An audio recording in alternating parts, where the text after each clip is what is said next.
Okay.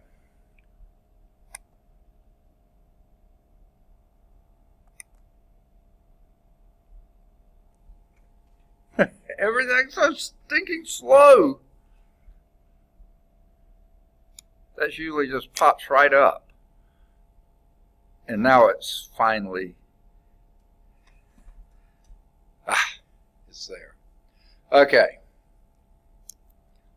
Now, before I talk about that, I was going to point out earlier, you were here last time, and you know what happened, so I'm saying this mostly for people who are listening, like Shadon. Is that how she said her name? Shadon? Okay. And anyone else who may be adding to the class later.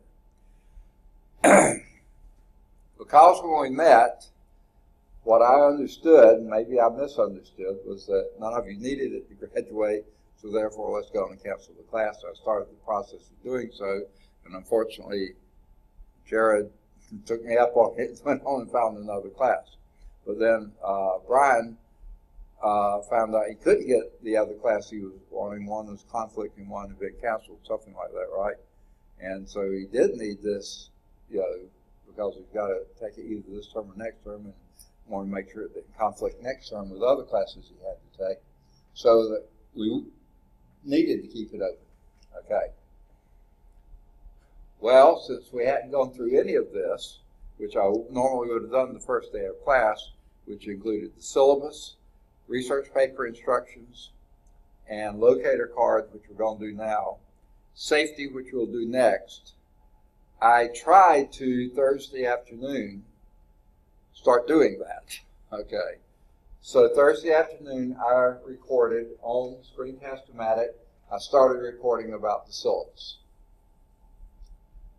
And I can't say for sure, let's just say 10 or 15 minutes in, and someone came by the office. Or the phone rang. Or this, that, and the other. And I finally, when it was almost time to leave, I had only recorded something like, because I could pause every time, I'd only recorded something like 30 minutes worth. But I started talking about the syllabus.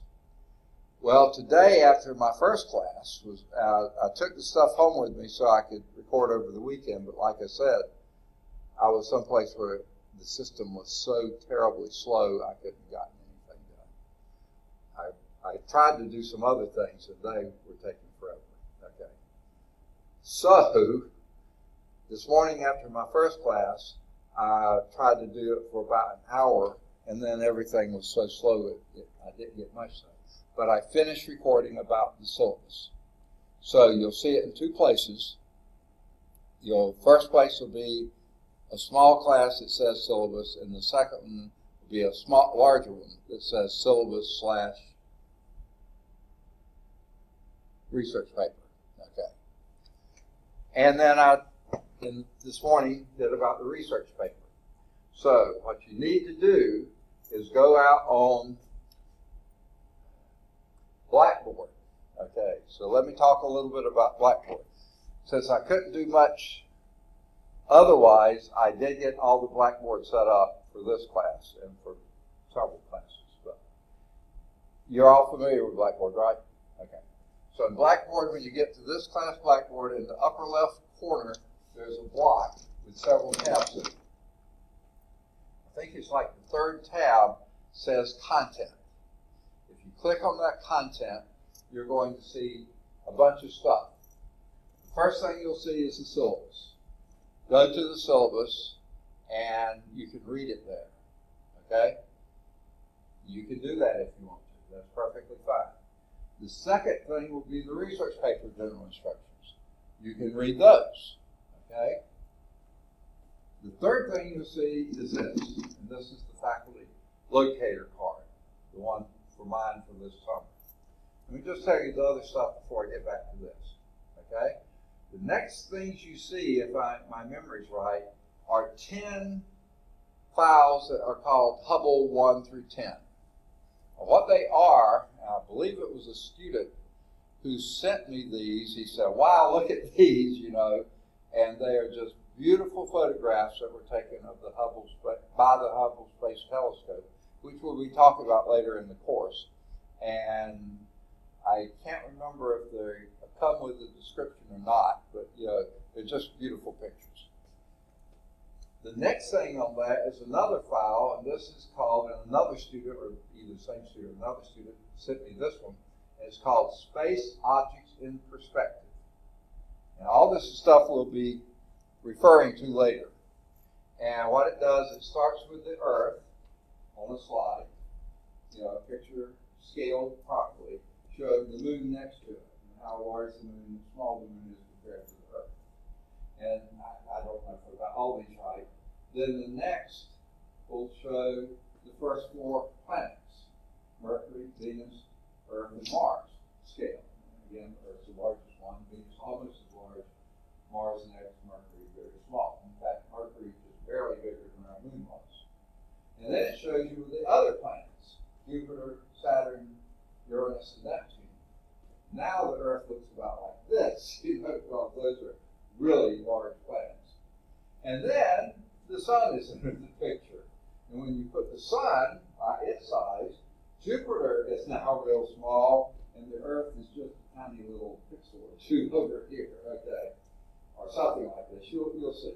And then you look at some of the other stars that are much bigger than our sun, and the sun gets to be a little thing in there.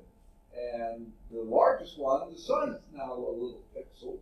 And then you finally get to galaxies and other things like this. You just get an idea of how large some of these objects are. Okay, so it's a real neat slide that someone, or slideshow someone sent. Okay, that's all I can remember like that. And now, what I haven't put on there, I tried to do it from home, or not from home, from where we were over the break, and I could not get it to do because it was just too slow. So what I'm going to try to do, possibly later today, but I kind of doubt it now, I'll have no time tomorrow, but probably on Thursday, I'll try to get all of your PowerPoints from my CD that I have here uploaded onto Blackboard. But then the final thing, and I'm pretty sure I got this on there, is the link to YouTube, okay? And if you click on that link, then it'll take you to YouTube. Now, I may not have cleaned up the file yet. In fact, I think I'm going to do that first just to do so, except it takes so long.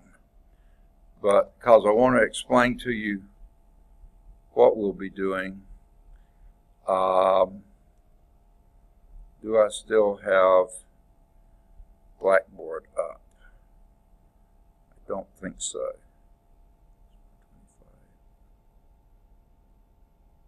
No.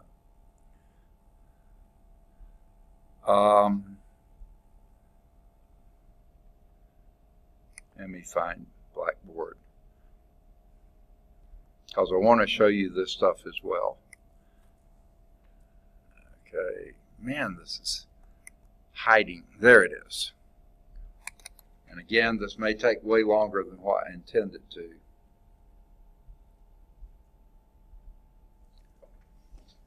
Usually, you click on it, it opens.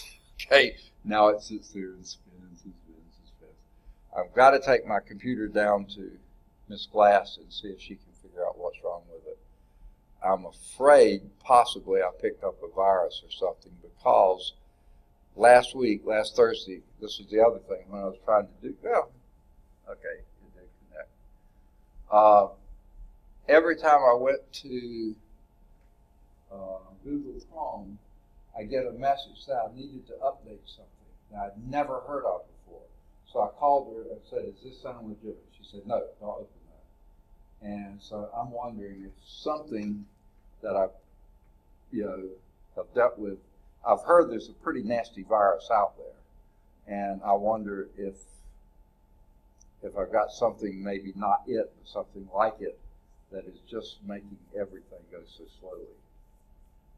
And when I was doing the recordings over the weekend, I went to something, and it went to Adobe, and it said your latest version of Adobe needs to be updated, and I said, no, I don't want to yet.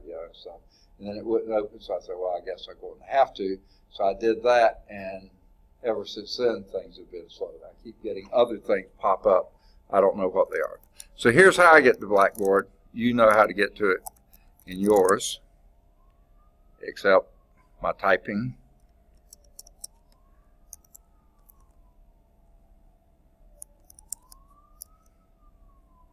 It's not connecting, it seems like, or it's just taking so long. Like I typed all, whatever, 7 digits, only 3 of them showed up. This time they did. Okay.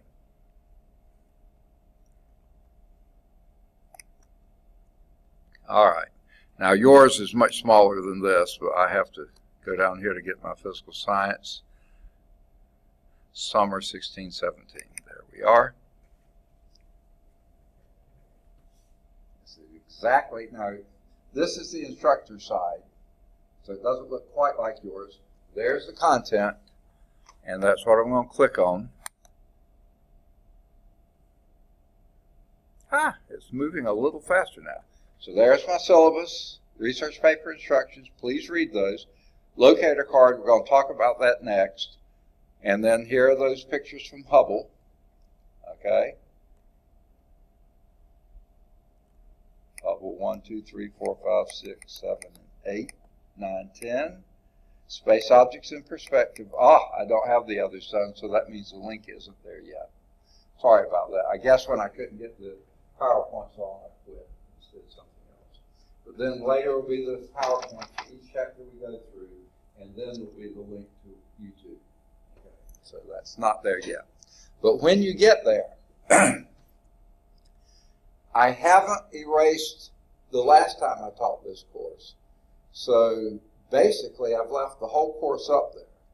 But as soon as I get the new things done, I'll erase the ones or discard the ones that I did before. So you'll always have the whole course before you. But here's the point. The thing at the bottom will be the new ones. The thing at the top will be the old ones. So you have to scroll down once you're in YouTube and pick up where we are down here. Unless you're wanting to look ahead, and then you can use the ones up at the top. But those are from previous term. The ones at the bottom are from this term. That's what I was going to show you. But obviously it's not picking up, so I didn't have it put out there. Sorry about that. So let me go on and close this so it won't be something else slowing down the system. Okay, ignore that. All right, so let's go back to the locator card.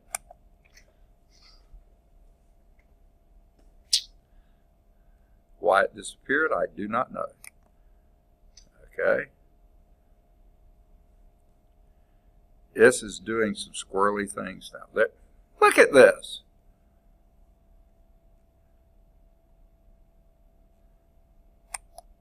Okay, I think we're here now. All right, first, on the locator card, I've got this updated, summer 2017. And there's my name, there's my office phone number, and there's my email account. My department of mathematics, even though this is natural sciences. This is my schedule for the summer, and it's pretty strange, okay? I do try to get here every morning at 7:45, okay? And that gives me office hours of about 15 minutes just to do set up for the first class. On Mondays and Wednesdays, I have a Calculus 1 class that goes from 8 to 10:40. Then I have 15 to 20 minutes between Calculus 1 and Calculus 2. I'm going to try to eat about half my lunch in those 15 minutes if I can. I haven't been able to do it yet, but I've only had one time to try. We'll see about tomorrow, okay? Then I got Calculus 2 that goes from 11 to 1:40. So now another 15 minutes or so to try to eat the rest of my lunch, okay? Doubt if I'll get it all, but I'll get hopefully something. Then at 2 o'clock, I've got a physics class that goes from 2 to 3:50. So I do have 10 minutes there, but that's to set up for the lab. So I won't even make it to my office then, so I didn't put anything down. So at 4 o'clock my lab starts. Now we won't always be in lab, but whatever. And that goes until 5:30. At 5:30, my physics 2 class starts. I mean, no break at all. And then I'm in that from 5:30 to 7:20. I have 10 minutes to set up the lab for that one. The lab's from 7:30 until 9. And then as soon as I can, I'll be off campus and going home. That's going to be minimum a 13.25 hour day, and probably more likely 13.5 hours, because I probably won't get away till 9:15. But I'm putting on here 9 o'clock. Don't think that's Monday and Wednesday every day. So office hours, 15 minutes here, 15 minutes there, and that's all. 15 minutes in the beginning. That's it. Okay. So the best time to catch me, obviously, is Tuesday, Thursday, when this class meets. So let's look at Tuesday and Thursday classes. Again, I'm here at 7:45 in the morning, hopefully. This morning traffic was really messed up with the rain and stuff, but I was still here right at 7:45. I usually like to be here earlier. I have a differential equations class that meets 8 to 9:50. So at 10 o'clock, I'm back in the office, except this morning I was staying here in the room and recording syllabus and research paper stuff for this class. So usually I'm back in the office for an hour of office hours, and then I eat lunch, but I eat lunch in my office most of the time, okay? So you can still come by and see me. I count that as still office hours, but I'm there, and today I didn't quite make it because I was recording up until then, and then that's why I was pushing it to get here. Then this class meets from 12 to 1:50, and then the lab technically is 2 to 3:30. And now, for me to get in 40 hours a week, if I just do it by the minimum here, I'm already here more than 40 hours a week. 13.25 hours these 2 days, and this is, I think, 7.25, something like that, 7.75 hours, 6, something. I'm way past 40 hours. Okay. In reality, most days, even though I have to put on here, I'm off campus, then most days I'll still stay till close to 5, because I've just got enough work to do. I'll be here. Today, however, not. As soon as I get out of here, I'm going to my office, call my boss. We're supposed to do contracts that are due by Thursday. I have no time to do them tomorrow, so I've got to do them this afternoon. So if he has the papers ready, then I'm going over to Birmingham campus and get the contracts done. So I'll be over there for probably at least an hour or so today, maybe longer. Okay? On Thursday, hopefully, I'll be on this campus. It won't be something I have to go over there again for. Now, Fridays, I don't know if I told you this before, but I was thinking last week that the only Friday we had to be on campus was last Friday, because this coming Friday is June. June and July, we're supposed to do 4-day work weeks, 40 hours in these things. And like I say, I've already got more than that. But then I found out that they sent the email and said the week of the 5th of June, not, I was reading it the 3rd of June, the 5th, that week is when we start the 4-day work week. So I'm supposed to be on the Birmingham campus this Friday. However, it probably won't be for 4 hours, because I've already put in, well, this week we're supposed to be 32 hours because Monday was a holiday. And by the time I do Wednesday's long day, and today I'll be at least 8 or 9 hours, and probably Thursday, close to that, there's my 32 hours right there. So I'm probably only going to be on the Birmingham campus an hour or 2, because I've got to go over there and get a couple of things done. But then we're also, because I thought I had this Friday off, my wife had already agreed that we would go up and see a nephew graduate, well, ceremony for graduation. So we're supposed to be in Huntsville by noon or 11 or sometime, so I'm going to have to leave in time to get there. So most Fridays it's going to be 4 hours on Friday. The next one is going to be in August, and that'll be at the end of the term. So there's my locator card. It's up to date, but it has me being off campus on Fridays because most of the term I will be. Okay, now that we've got that covered, excuse me, I got a sneeze.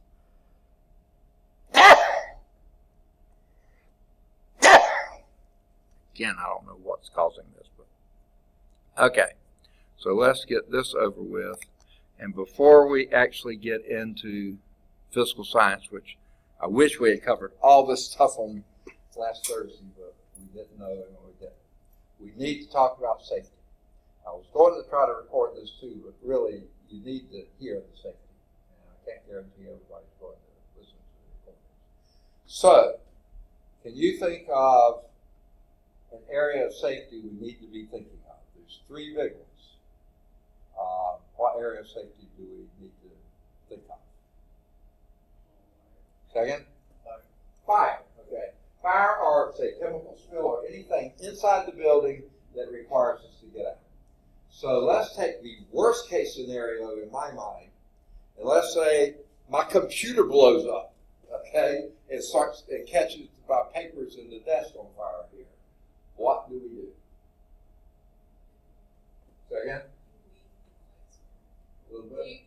Leave the classroom. For sure we're going to do that. We get out of the classroom and let the building burn down. Don't tell. Oh, yeah, maybe we ought to call somebody. Who should we call?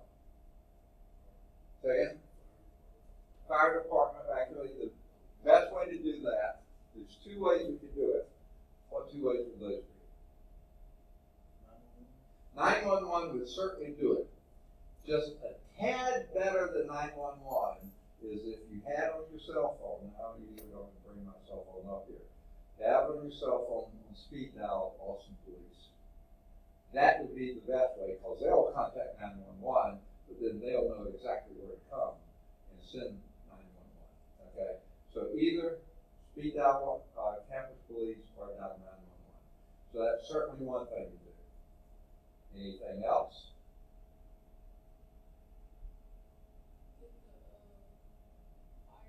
Okay. Now, actually, this will be done same track, I think.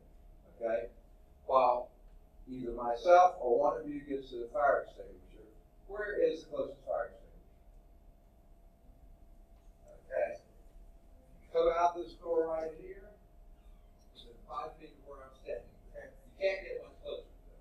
They're their closest fire extinguisher. Right there. Okay, somebody will get that. Someone's dialing 911 or campus police.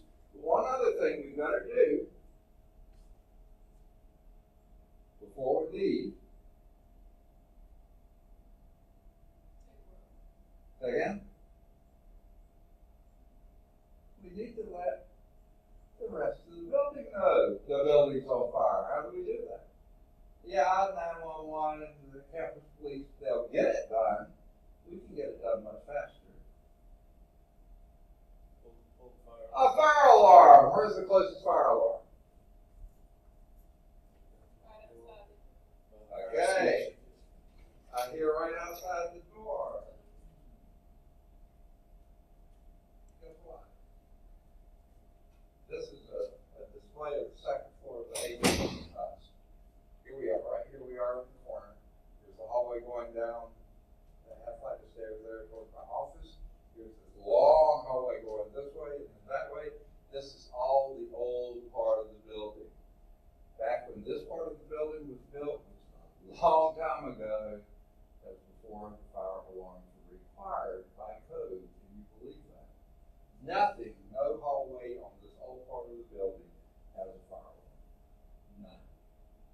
So the closest fire alarm, you go out the door here, hang a left, go down the half flight of stairs right there, and then as soon as you pass these two restrooms on the right, there's a corridor that goes across, and that's laid right there. That's the new part. The reason it's not shown here, we're second floor, that's first floor. Okay, so don't show that on second floor. But it's right there. That is the new part of the building, and that has fire alarms on this hall and that hall. So go to the closest one. You have to go to that part to do it. So, what I suggest is that at least one of you head out to pull the fire alarm. At least each one of you get on the phone and call 911 or campus police, preferably campus police, and somebody, if not me, goes out and gets the fire extinguisher. Now, I'll handle the fire extinguisher unless I got burned or something when that blew up. Hopefully that didn't happen. But then do that. Now, the rest of you get out of the building. Now, how do we do that? Just like we did before. You go out the door here, hang a left, and down the half flight of stairs. But this time, don't go this way, hang a left, and go down one more flight. Okay, that gets you to ground level. Then get out of the building, go out of the building here. And here's a picture. Here's where we are right up here.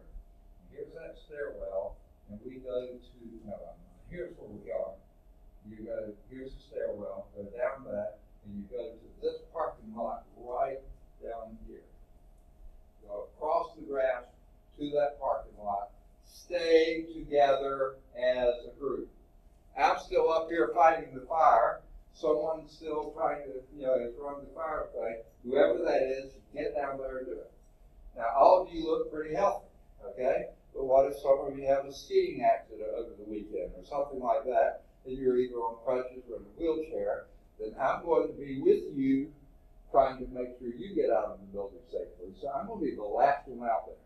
Now, if it hasn't burned, I'm going to take my roll book with the roll in it, and then we're going to call roll when we meet there. So that means if you have gone off and said, hey, no more class today, I'm out of here, or hey, my buddy's over here, I need to go talk, something like that, we don't know where you are, then somebody has to come back into the burning building and look for you, okay, risking their life or health to do so. We don't want that to happen. Stay together as a group until we have official word what we're going to do. Well, no, it's late enough in the day, go home, or hey, we can meet over in the B building, or the Chapel Hall building, or somewhere else. Okay? We will be told what to do. Now, if it didn't start in here, our first thing would be hearing the fire alarm. If we hear the fire alarm, all we have to do is get out of the building. That same path we just talked about, we don't have to do those other things. But if it starts in here, we need to do those things. Call campus police 911, fire alarm, fire extinguisher out of the building. And if you're not doing one of the others, you're getting out of the building. Okay. So that's fire safety, chemical spill, anything that you hear the alarm for. Now, let me say this. I don't know, I haven't heard, but I did hear that last fall or spring we were supposed to have a fire drill. We never did. Did we last fall? I don't recall that we did. It was last spring. A year ago we did, and I thought it was not too good. But anyway, what they had us do, they had us not do what we were supposed to, but go out, everybody go out the back door so they could all meet together and talk about it. No, I said, absolutely not. You go where you're supposed to go, then go out there. And so I took my class out the door where it's supposed to. I said, now, if this was a real fire, we head down there. Since it's not a real fire, we'll go up here. But they had everybody going out the same door, which is not what you do if you have a fire drill. So if we have a fire drill, we'll usually know about it. I'll tell you where we go. But we'll go out the door where it's supposed to. Then if we're supposed to meet somewhere, we'll deviate then and go wherever they tell us to. All right, any questions about fire? What's another potential safety issue? Say again? Storm, yes. This is the time of year for it. We're still in tornado season, and we're definitely, in a few days, we'll be in hurricane season. And anytime we can have severe thunderstorms, I mean, what was it Saturday night? That they had some really bad ones in some areas of the state. And this morning, or when we drove, we were out of town all weekend. When we drove in last night, we heard chainsaws all over the neighborhood. There must have been some trees that went down. And we drove through one place that you could see the end of the tree was here, the end of the tree was there. We were driving through the path they had cut through, so there were some recent trees down. Well, straight line winds, thunderstorm, tornadoes, any of that, what do we do?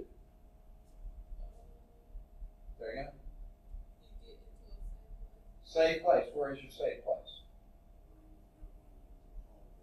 Say again? Okay.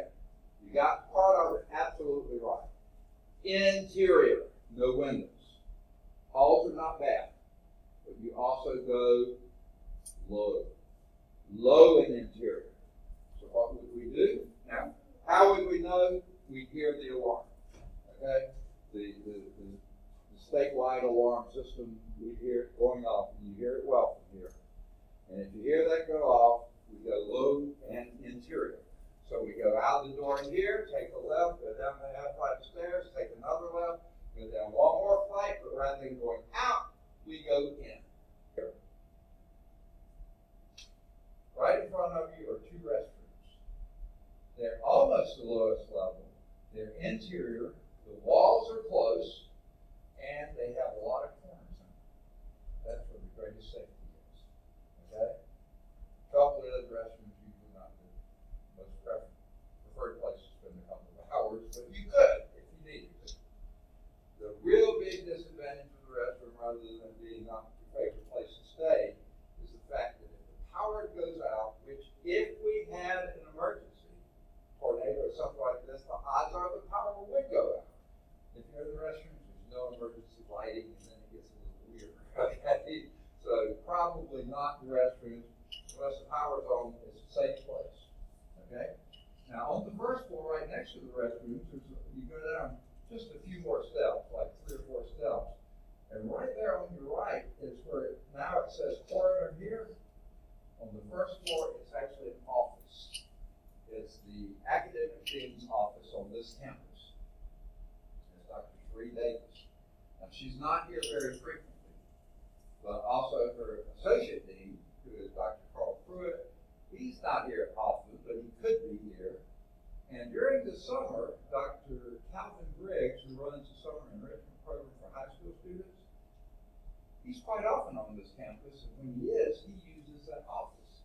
And again, closed walls and corners. So if the room's open, it's a little bit nicer than the restrooms, and if they allow you in, it's not a bad place to be. It's interior. Okay? But it doesn't have emergency lighting either. Okay? If you go on that now, like you said, the hallway is a very safe place. It's interior. Here's the trouble is it hasn't got any corners because it's flat. But the walls are relatively close together, so you have strength there. The big advantage of the hallway is you have emergency lighting on both ends. So if we do lose power, they should kick on and you still be able to see. But if we have a lost power and you like to be a little more interior, the next room that's underneath this classroom here is that computer lab. It's room 160. Okay, their office is 158. This is 160. That's not a bad space to be, especially if you stay near a wall, because that back wall here is up against soil. There's no other room on the other side, so it's really strong there. The corners are pretty far apart. You don't want to be in the middle of the room, but along the wall or in the corner would be great. Then you go through those glass doors in the hallway, and you're into the library area. Just inside that, there's a computer lab in the library. That's pretty good. It's a smaller space, so the walls are closer than that classroom was, and you have corners, so that's not a bad space. Just beyond that is another room in the library. I don't know what the actual name of it. I call it the reference room. It's where the atlases and those kind of things are, books that you wouldn't check out and you just go and use for reference. That's a little bit bigger than the computer lab, not as big as the classroom, but it's not a bad space. It's interior, and you got corners. The disadvantage of that room, besides the fact that it has no emergency lighting, is the fact that there are also bookshelves in there. And if you did have some tumbling around, some of those could fall on you, but usually with tornadoes and stuff like that, you don't have that much movement of the building. So that's not a bad. I wouldn't go any further in the library because then you're on exterior. Don't go any further than that room there. The hallways are fine. They have emergency lighting. They just don't have any corners. The rooms have corners, and especially against this back wall here, a lot of support in the soil behind you. Okay, you don't know it's there, but it is. So that's where we go. And again, we go together, stay together until I get down, call roll, make sure we have everyone accounted for. And then if you want to wander around and visit friends and stuff like that, you can. But you do not ever think, let me drive home and get the dog safe. You know, wrong answer. The road is just about the worst place to be in case of severe weather. Cars get thrown around like peanuts, okay? Do not get in a car and go, okay? We did actually have one. Remember, many years ago when they had the tornado that hit Oak Grove. I was teaching in that room at the time. I had a guy sitting right about there who was really worried about his girlfriend. I said, look, if you wanted to still have a boyfriend, stay off the road. You couldn't get her by phone and stuff. He said, look, you're better off here. I calmed him down, but it was okay. He was worried and concerned, and that's fine, but it only gets worse if you get on the road. Okay. Stay till we call roll. Okay. Now, we didn't ever used to have to do this. What's the third safety area we have to think about today? Say again? Firearms, yeah. Active shooters. Now, I'm a little hard of hearing, so y'all are probably going to hear it before I will. But if you hear something and you say, that sounds like gunfire, what do we do? Okay, very good. Before or while you're going there, what else are you doing? Yeah, you call security. They probably already know if you can't get through to them, 911.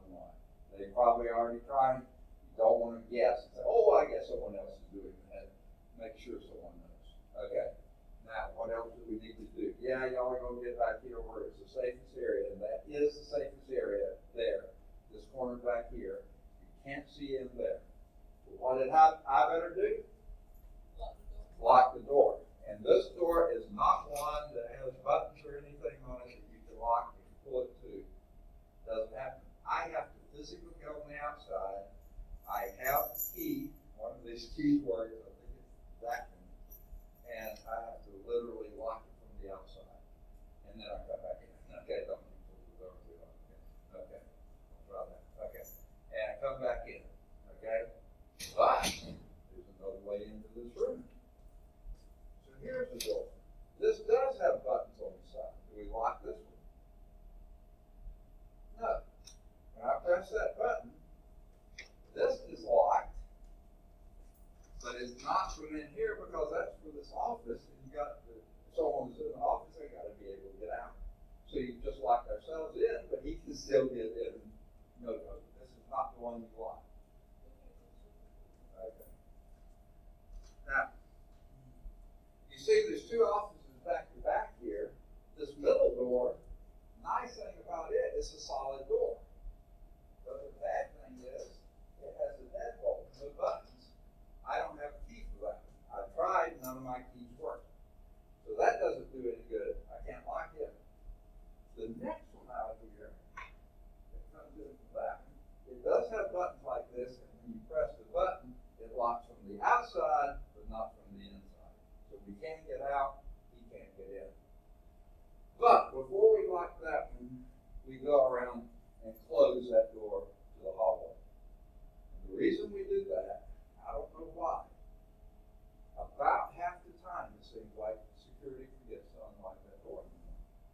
So I always, when I come in, if I can remember to, I open the door. I can't unlock it, but I open it so people can use the classroom. But it's still locked from the outside. So all you do is shut that door, come back in, lock that last door, close this door, because that one has glass in it, this one has glass in it. You can see in there. We don't want to see in there. So close this door. We close this door too, just for safety. We turn off the lights, and we get very quiet. And we stay right back here until we know absolutely for sure all's clear. Okay? We do not risk it. We make sure it's somebody we recognize the voice for that says all clear. In fact, it's probably going to be security. They'll come through with keys so they can unlock the door, and we find out from them that all clear. I hate that we have to talk about this, but it's happened on. I only can remember hearing about one community college in the whole U.S. I can't remember where, Minnesota or somewhere, it did happen. But we have to be prepared. So be ready to think about it. And we're very quiet until we hear. We're down here, maybe a lot of silent prayer. Yeah, we're to hear. And the light's off.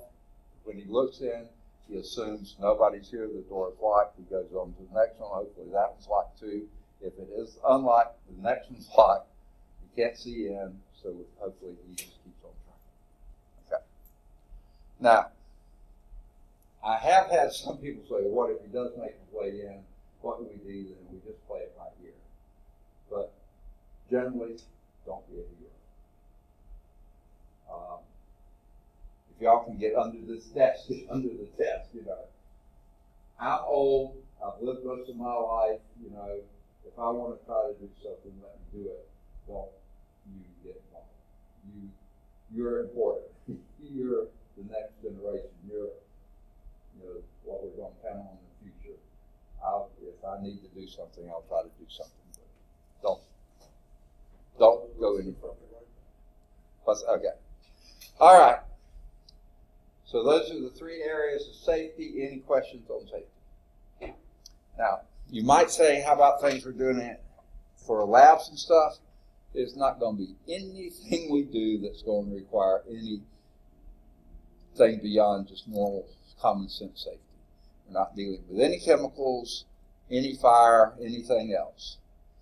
In some of the courses I teach, there are some things we do with laser lights, and you don't ever shine that in someone's eye, but we talk about that when the time comes. Okay? We don't have anything that I can think of we need to worry about. So, any questions on any of this? Syllabus, research paper. I haven't talked about it, but it's all out there. And as soon as I get the link to link to YouTube, then you'll hear me talk about it. So ad nauseum, you'll hear about it. Well, where did it go? Okay, there we go. Let's get started with class. Sorry, we're late getting started. If I'd have known the situation, we would have had all that finished last time and already started on this.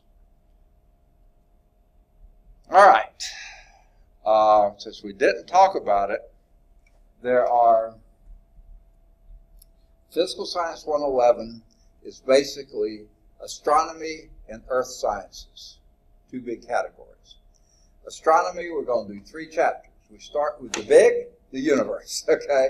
Then we get a little smaller, the solar system, and then we do the Earth and Moon system, okay? So we get big and go smaller and go smaller. Then, earth sciences. Basically, we do kind of 3 of those, and you'll see this in the syllabus, the course description. Geology. We do rocks and minerals. We do plate tectonics.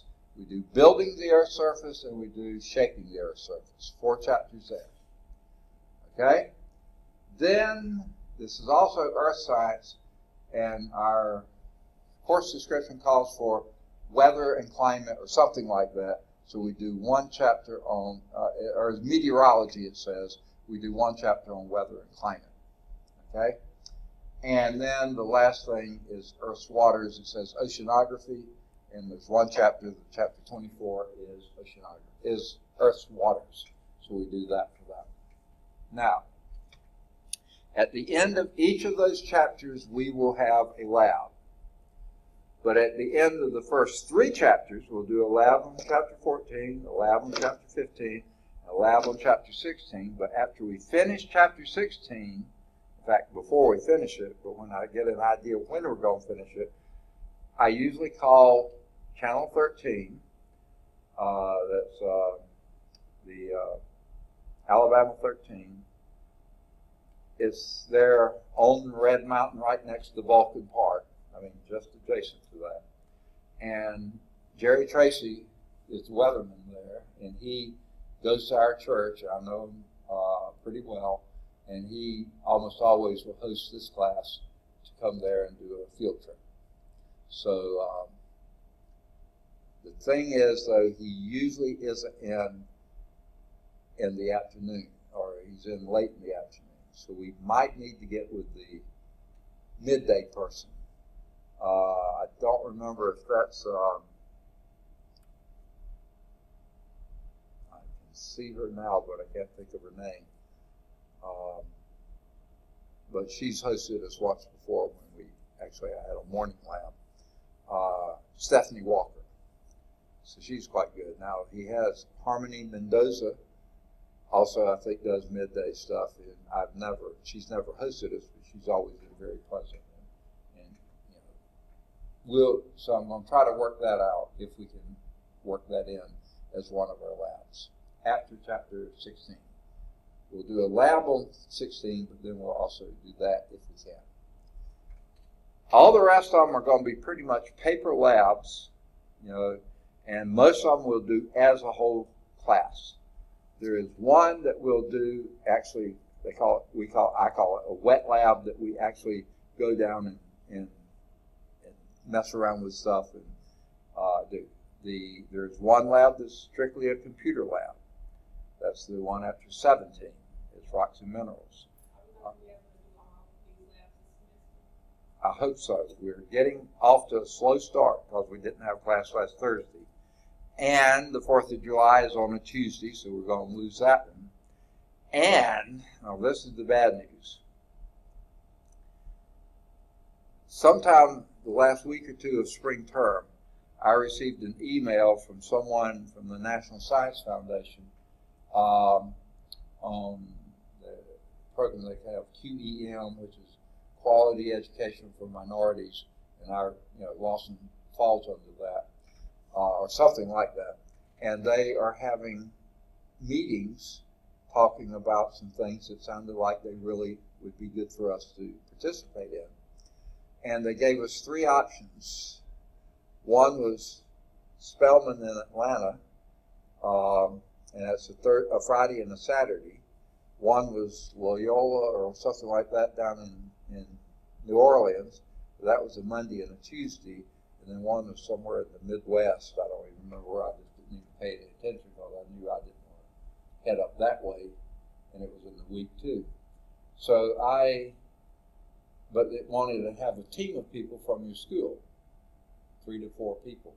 So I knew I couldn't respond myself, so I emailed my boss, his boss, and both of their bosses, okay, Dr. Pruitt, Dr. Davis, and Dr. Crawford, the vice president for academics, and said, this sounds pretty good to me. I'd be willing to do it, especially if we could go to Spelman in Atlanta on a Friday and Saturday. Well, I got a phone call back from Dr. Crawford, the vice president's secretary, said he needs to talk with you. I said, well, I'm here. Well, he's not in now, so he's probably going to call. Well, anyway, we played phone tag for a while. Finally, when I got to talk with him, he said, yeah, I'm glad that you responded to this. Happy to have you. We got a team of 4 people, but we're going to try to go for New Orleans.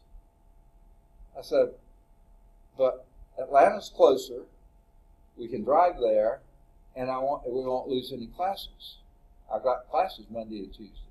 He said, yeah, but I didn't want to lose a weekend. It tells the difference between an administrator and a faculty member. I'm concerned about classes. He's concerned about losing a weekend. I thought if the program's worth it, it's worth the loss of a weekend. So anyway, so I don't know. If he wins and we get selected to go to New Orleans, that means I don't know if I'll be back in time for this class on Tuesday. If I find out that's going to happen, I'm going to try to record all my classes, which is 6 classes, 4 on Mondays and 2 on Tuesdays, record them all the week before or the week after and try to get them done that way. So I don't know if we'll get a chance to do all the labs or not. That's the short answer, the long answer to your short question. Okay. blah. Okay, when are we going to do any physical science? But first, are there any questions? Let's go from here. All right, let's start big with the universe. Now, this is a new text. I've not taught from this one before. However, they don't send the CD or DVD anymore, so I'm using an old one for that. But so far, I can find very few changes. Yeah. It's a good idea to have it because that's where the tests come from, the test bank for this. The labs come from the lab book for this, so it's a pretty good idea. What's that? No, I'll copy all the labs, so you don't have to buy a lab book. It's a good idea to have this. But if you can get your hands on an earlier edition, I have an earlier edition I can let one person use. There are some floating around out there, probably even an edition before that.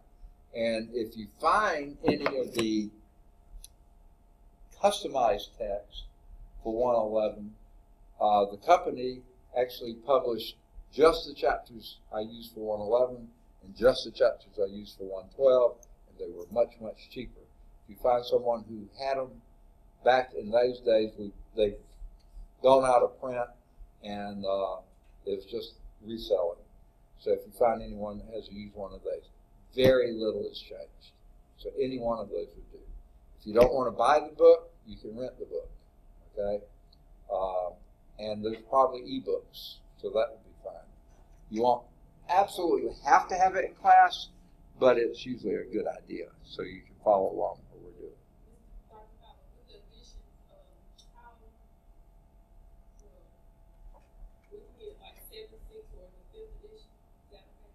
Yeah. In any edition of the book, as long as it's written by this guy, and even if you got another one, I bet you the chapters aren't very far off.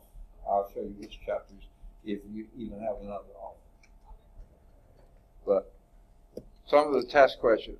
The test bank is not great. It's pretty good, but I have to eliminate a lot of questions. But even some that I keep are a little bit picky. And so I'd say having this book is actually beneficial for that. Good question. Any others? All right, so we're starting big, the universe. Okay? I've heard the old joke in the physical science class. Define you got 2 questions on the final. Define the universe, give 3 examples. Okay, of course, the universe is all there is, so how could you give 3 examples? It's a joke. Not a very good one, but okay. So we're going to start with the universe. Now, starting off first thing here, we have a really pretty picture. I'm not sure if this one came from Hubble Space Telescope or not, but this is a star which is on its way out. And we'll talk about this later in the chapter. And what's happened is blown away the outer part of the star.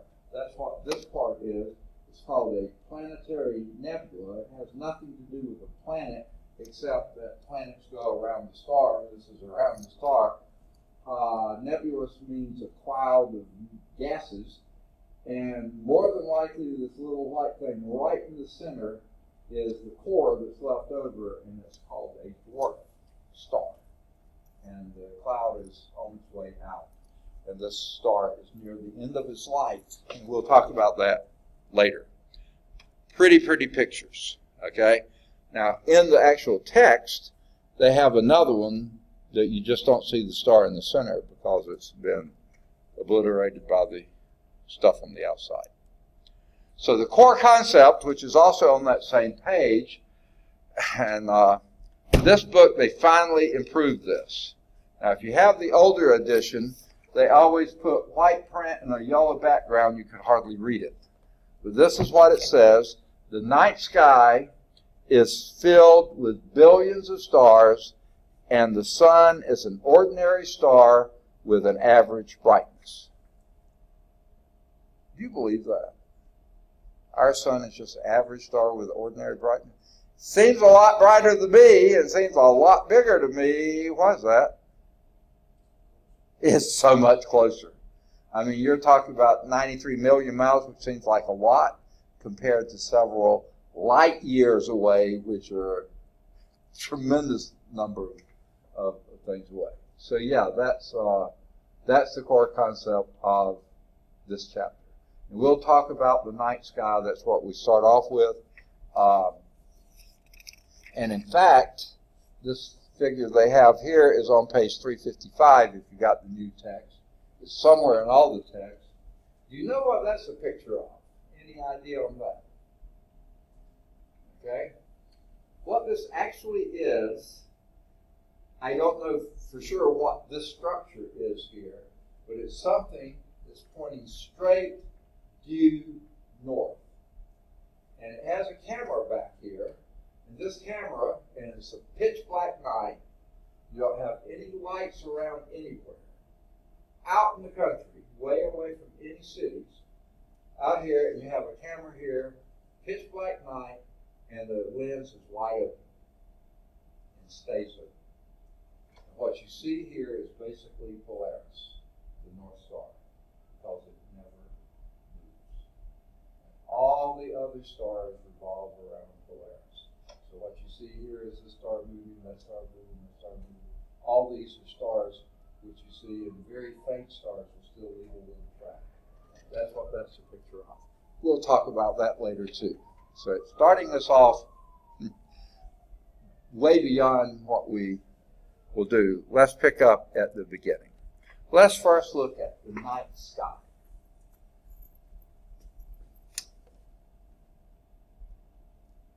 Who do you think view stars better? People today or people that lived an awful long time ago? Why? Don't we have much more knowledge now than they did back then? Well, back then, that's all they had. You got it right.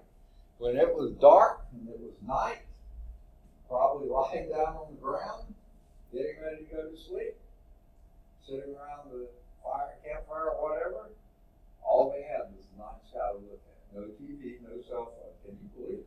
Nothing else to do, and the night sky basically almost became their entertainment. Okay? But it was more than that, too. I mean, they named collections of stars. Hey, yeah, I can remember doing this as a child, looking at clouds and making shapes out of them. My older brother and I used to do this. Oh, that looks like a cat. This looks like a chicken, or that looks like a mountain, or we made up things. Well, they did the same thing, but they did it with the stars. Now, we call that today constellations. And not only would they make up, oh, these look like this could be this or that, the other thing, but they also would then have them stories about them. This is Perseus, and Perseus is chasing this, or this person, Hercules, is fighting this, and they had all these constellations, and they had these things, and they watched them move around at night. They didn't stay up all night, but if they did, they would see these things move. But it was way more than that. It wasn't just entertainment. They knew when a certain star came up, that was a time to plant the wheat, or that was a time to do this, or to do that. They knew. They didn't have watches. They didn't have calendars. They didn't have they only had the night sky. The night sky told them when the seasons were coming, and just about everything. They knew that night sky way better than we do. Celestial observation dates back to ancient civilizations. Probably before writing began, they knew the stars and they told the stories. What are stars? When you look at a star at night, even today when we have all this fancy equipment, if you have the fanciest of equipment, when you look at that star through the binoculars, telescopes, really powerful telescopes, that star still looks like a point source. It still is a point. It's that far away, you can't see much shape to it. If you look at, obviously the sun looks bigger. The moon, you can see a shape to it. You can see features on it. If you look at our planets, the fellow planets, with the naked eye, you can hardly see them. Well, Venus in Mercury, Venus and Jupiter, you can see pretty easily, but the rest of them are pretty dim. But if you look with a telescope, or even a really good pair of binoculars, you can actually see it's a shape, just like the moon is a shape. Stars always appear as point sources because it's that far away. Now, twinkle, twinkle, little star, they're really not twinkling, most of them. That's our atmosphere. Different densities of atmosphere go between us and the star, and that's what it makes them look like twinkle. So that's the disturbances and turbulence in our atmosphere is not what they're doing. Now, the distance to all the stars except the sun is measured in light years. So is light year a measure of time? No, it's a measure of distance. How far light travels in 1 year. You know, light is not immediate. It does have a finite speed. Does anyone know what that speed is? 186,000 miles in a second. Okay. So 1 light second would be 186,000 miles. Okay? That's how far light travels in 1 second. Okay? Multiply that by 60. 186,000 multiplied by 60, you're going to be 7 million or something like that miles it would travel in 1 minute. Okay? Multiply that by 60, and that's how far it would travel in 1 hour. Well, now you're in the tens of millions. Okay? Multiply that by 24, and you get how far it travels in a day. So now you're in whatever I'm up to, 20 millions or something like that. It's getting really big, really, really fast. Okay? Multiply that then by 365 days in a year, and you have how far light travels in a year, which would be approximately 9.5 times 10 to the 12th kilometers. What does that mean? 9, 500, 000, 000, 000, kilometers, which would be about 6, 000, 000, 000, 000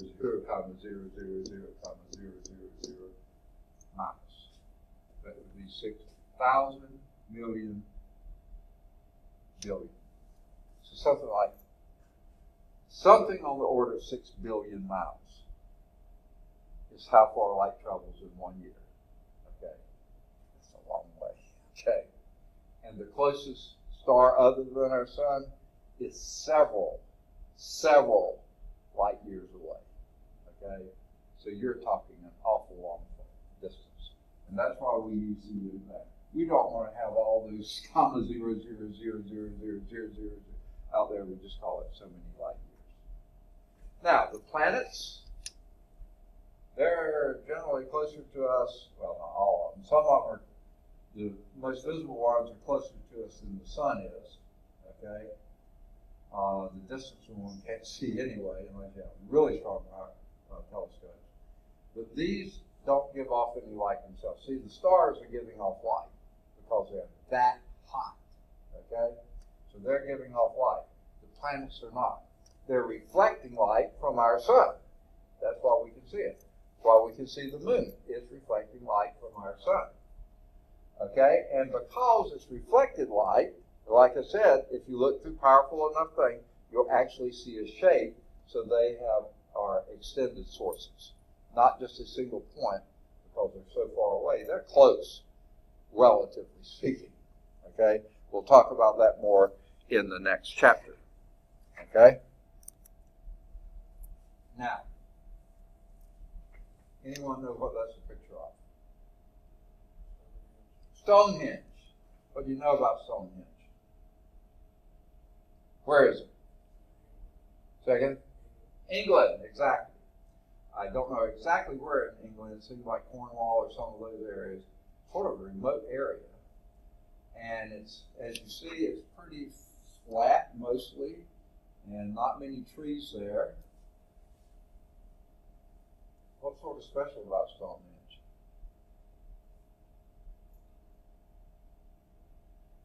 telescope number one is awfully old. Okay? Really, really, really, really old. I wish they had a picture of either a car or a person or something.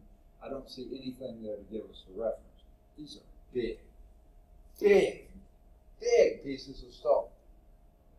And guess what? They didn't come from this area.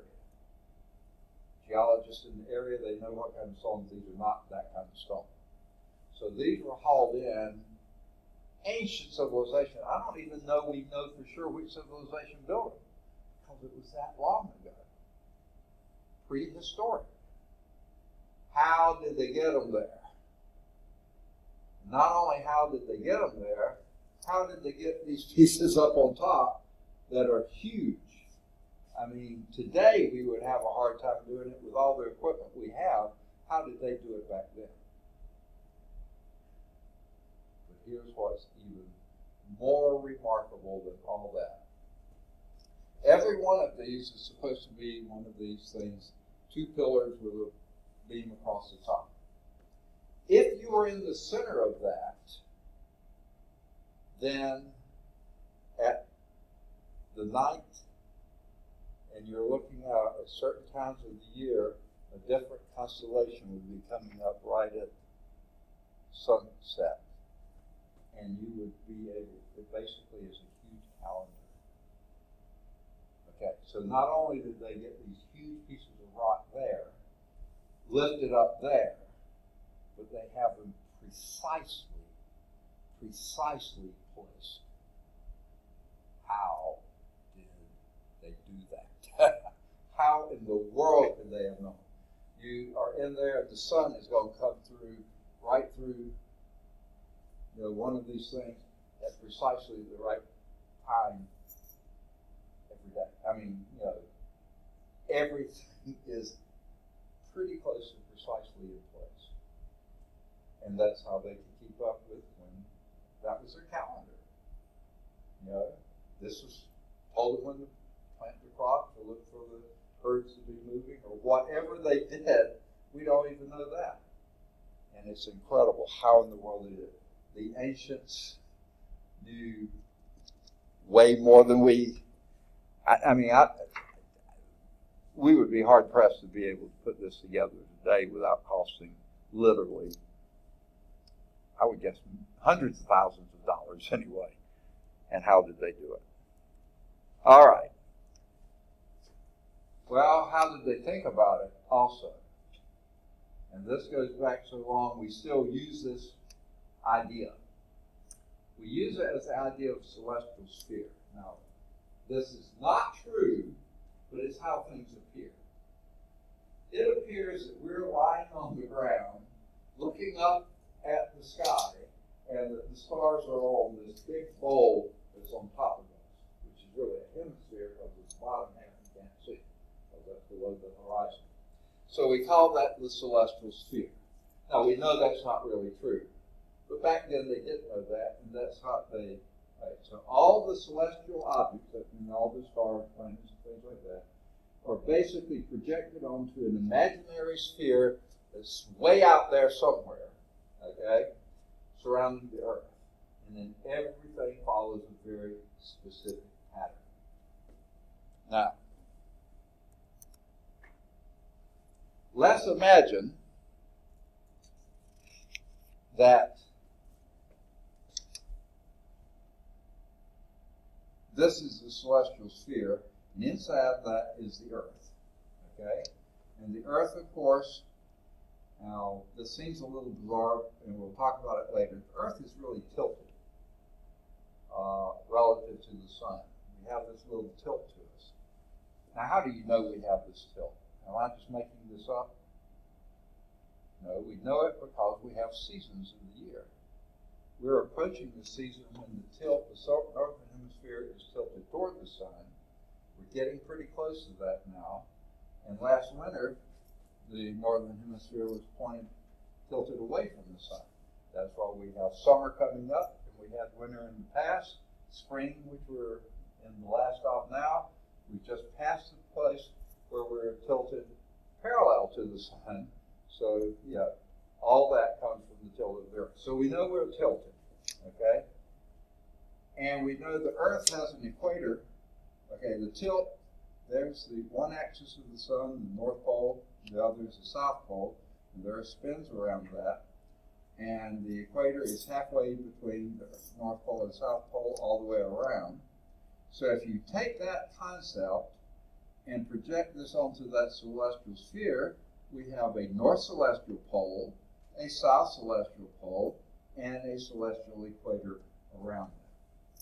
So I'm going to try to, and I'm just guessing, I think North is just about here. Would you say that feels about right? So yeah, pretty close to just about there. Okay? So on our celestial sphere, the North Pole is going to be the North Star is somewhere right up there, always. Even right now it is. You can't see it, but it's there. At night, when we can't see it, there it'll be. And it never moves. Remember that first picture? North Pole star just stays right in place. Okay? Because that's directly over this. That's where the North Star is right there under that North Celestial Pole. Now, the sad news is down in the southern hemisphere, which we don't see, there is no South Polar Star. Because that part of space is just very empty, no stars in it, you know. There's nothing really very close. But the North Star is right there. It's also called Polaris, Pole Star. Okay? So the celestial equator, if we were to point straight toward that North Star up here, okay, and then that would put the South Pole, celestial pole, would be somewhere down there. And then halfway between that would be our celestial equator. Okay? And that's what this represents. Halfway between the North Celestial Pole, which is actually a star, and the imaginary star, which really isn't there, the South Celestial Pole, halfway between that celestial equator. Okay? North and South celestial poles line up, or projections from the North and South poles of the Earth. Okay? And the celestial equator would be a projection of that. If you imagine, say the Earth is here and you have a light bulb in it, and everything else is perfectly black, and just have a point where there's no blackness on the globe, that's the North Pole, that would be pointing there, the South Pole, that would be pointing there, and the equator of the Earth, if that was not got paint on it, then the light that would be circling that sphere out there, that would be the celestial equator. I don't know if that helps. That's how my sick little mind remembers it or thinks about it. Okay. Now, I think there's probably supposed to be another slide here, but they don't show any, so let's go to the next one. This is that one we saw earlier. Okay? Top of the page, 355. This is out probably in the middle of a desert somewhere.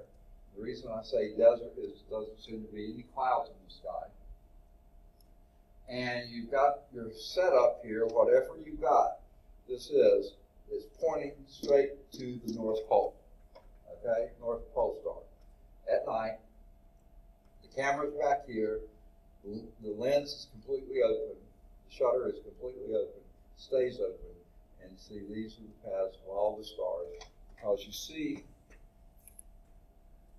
it looks like the North Pole star stays right where it is. All the other stars tend to move around. If you stayed out late enough at night and looked and you saw the Big Dipper over here, later in the night it might be up here. Later, sometimes you won't see it at all. It's below the horizon. You see Orion, he's over here, and then he's here, and he's there. They all seem to be going around that axis, which is the extension of our axis. They all seem to travel around, and that's what you're seeing here. Each of these represents a star, bright stars or dim stars, you know, and they're all traveling around the North Star. Are they really? No. The Earth is spinning, making it look like they're traveling that way. But in reality, they're fixed. We're the ones doing the moving, okay? But this concept of the celestial sphere, that helps us sort of explain it a little bit. Okay. So here we are, and what if we're looking at one star right over here? Okay? Now this, I'll try to picture this. Here I am, there's the North Star, South Pole would be somewhere below the horizon down there. I'm looking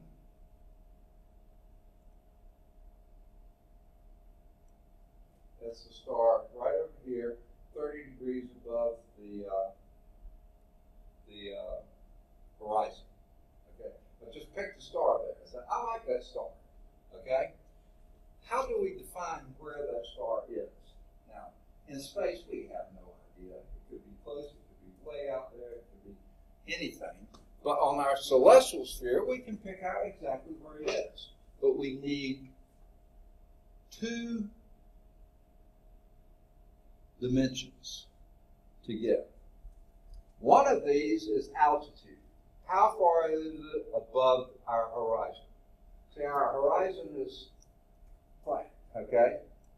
And 30 degrees is how far it is above the horizon.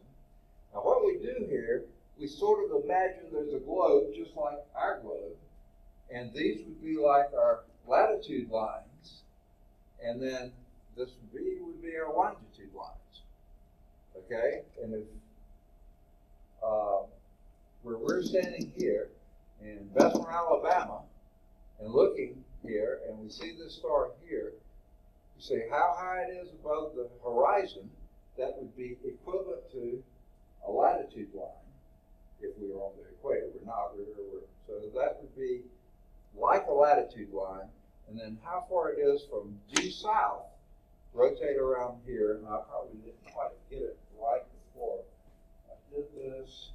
45 degrees would be about here, so it would be right about there. So this is 45 degrees east. In other words, you're going east from due south, and that is called the azimuth. Okay? Now, I don't ever use that word anywhere else except in this course. That's your direct, how many degrees you are from due south around to your on the line that goes directly. And by the way, they haven't told us what's the line directly above us? That is called our zenith. Okay? So I'm going to throw in a couple of other terms here. Yeah, they have one of them here. If I'm standing here and due north is there, okay, we know it is because the North Star is right on that. If you draw a line from due north through the North Star directly overhead is called our zenith. And continue that line down until it's pointing due south, even though the south celestial pole is below the horizon. But from due north to due south, that is called our celestial meridian. Because the lines that go like this on the globe are called meridian lines or longitude lines. So that's our celestial meridian. This point directly overhead is called our zenith. We'll be using all these later. The horizon is what we got. You know, it's where the land and the sky cut off. You know, that's that boundary between the two. That's our horizon. So if we can give something like a latitude line, how far it is above our horizon, that's our altitude, and how far it is from due south in degrees, that would be like our longitude line, 45 degrees east. So a 30 degree altitude, 45 degree longitude, azimuth, east, that would place that star with no ambiguity. That's where it would be. Okay. Someone standing somewhere else, Texas, Brazil, Canada, somewhere else, could look at the same star to have a very different altitude, very different azimuth, and might not even be able to see it. Okay, so that's only for us standing right there. But that's what seems to be the case. Okay, so the altitude angle is the angle from horizon up to the star. The azimuth angle is from due south to the point where the star is in an east-west type, in a horizontal type angle. This is a vertical angle. They determine the location of that star on our particular celestial sphere. This from due south to due north through our zenith, that's our celestial meridian. That defines where we are east-west. I really don't like the east-west concept here because east of what, west of what, but it defines exactly where we are. Now, objects appear to rotate about the north and south poles. That's what we saw here. If we had a south projection somewhere in the southern hemisphere and was pointing due south, even though there's no star there, all the stars would still be going around it like this. Okay? So that's what things appear. Okay. The altitude angle and azimuth angle. Okay. Well, we've already did that. This is just going right back to what we had before. The slideshow is not particularly great, but it has important stuff in it, but sort of repeating itself. All right. Now,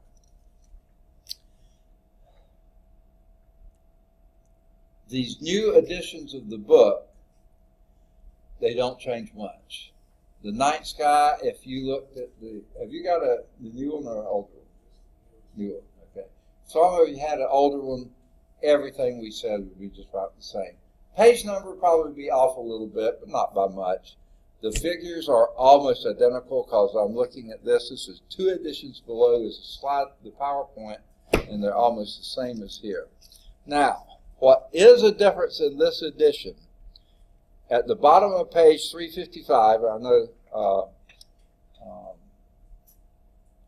Brian is the only one who has the book that can look at it. It's called the Science Sketch. And they didn't have these at the old book. They had other little things like concepts applied or things like this. They have these science sketches. So once you get a book, imagine these things. You don't actually physically have to do it. But on the next page there, sure enough, concepts applied. That's what they had in the old one. The night sky. Now, if we get to go to the planetarium, now usually the one we go to is the one at Stanford University, okay? There was one, I'm sure it's still there, at Birmingham Southern, but I'm not sure it's still operating. A few years ago, Birmingham Southern had some pretty serious financial issues. Pretty sure the woman who ran that either retired or they didn't replace her or something. And at one time they were talking about charging outside groups to come in. And since I don't have a big budget or anything like that, Stanford's free and they invite us there and they're really pleasant and good. The lady at Birmingham Southern was very pleasant too, but it's free at Stanford. So we usually go to Stanford. Birmingham Southern is actually a little closer to us. But if we go there, we'll go over this. Before we start talking about the stars, let's go back to the night sky. This is in your book on page 356, the first column. Now, I mentioned the Big Dipper, and they'll point out to you the Big Dipper is not a constellation. It's part of a constellation. The constellation is called Ursa Major. Does anyone know what that stands for? The Big Bear. Major means big, and Ursa must be bear. Okay? I never have been able to see a bear in it, but the ancients, they pretended that was a bear. The Dipper, though, it looks like a Dipper. You have 2 stars here that make the veil, and then you have 3 stars that make the handle. I mean, it looks like a Dipper. Exactly like a Dipper. But you take those 2 stars on the outer part of that veil, the cup, and you draw an imaginary line through that, over there, and they're going to point straight to, very close to the North Star. When you get to the North Star, it's the very end star of the handle of the Little Dipper. Now, most of the time, when I look at the night sky, I can't ever quite make out the little dipper. I can make out a few stars I think would be it, but there's some stars that's just so faint I can't see. Those in the Big Dipper, they are bright, obvious stars, except on cloudy nights when they get murked up. And you can't see any, except for then you can always make out the Big Dipper. So those last two stars are called the corner stars, and they point to the handle of the Little Dipper. And guess what? The North Star is not a very bright star. Relatively speaking, it's a pretty dim star. But it's right there. You can usually see it on a cloudless night. You can usually see the North Star. Okay? It's just not nearly as bright as any of those in the Big Dipper. Okay? And it's at the very handle of the Little Dipper. And then the Little Dipper, the handle curves, and it doesn't look as much like a dipper as the Big Dipper does. Okay. Now, this book also, this author loves these mistakes, missed mistakes, and misunderstandings. And I had actually heard this before when I was in high school or junior high or somewhere, that if you had a long enough tube and you looked through it, you could see stars in the daytime. Because as long as you weren't looking toward the sun, you'd block out all that reflected light. Not true, okay? They said the same thing about wells. You look down in a well in the daylight, you can see the stars. No, you can't, okay? It's just not true, okay? If you do it at night, yeah, you can see reflections, and not, yeah, but not in the day. So that was a mistake, a myth, or whatever. Misunderstanding. All right, so now we're ready for the stars. What is a star? Number one, a star is massive. Huge. Not just in size, but huge in mass. It has an awful lot of material to make up a star. Not only are they massive, they're dense. Now, they're made up of gases, and we don't think of gases being dense. We think of gases being almost weightless. But they're not. In a star, they're massive, dense balls of incandescent. Now, what do we mean by incandescent? Okay, they're giving off light. That's exactly. Incandescent light bulb is one that is hot enough that gives off light. And these things are always giving off light. Whether you can see them or not, they're giving off light. And we'll talk about why that is, well, in fact, the very next thing. Powered by fusion. What do we mean by fusion? What's that? Okay, two things colliding, but what is happening when we're talking this, the adjective they left off here is nuclear fusion.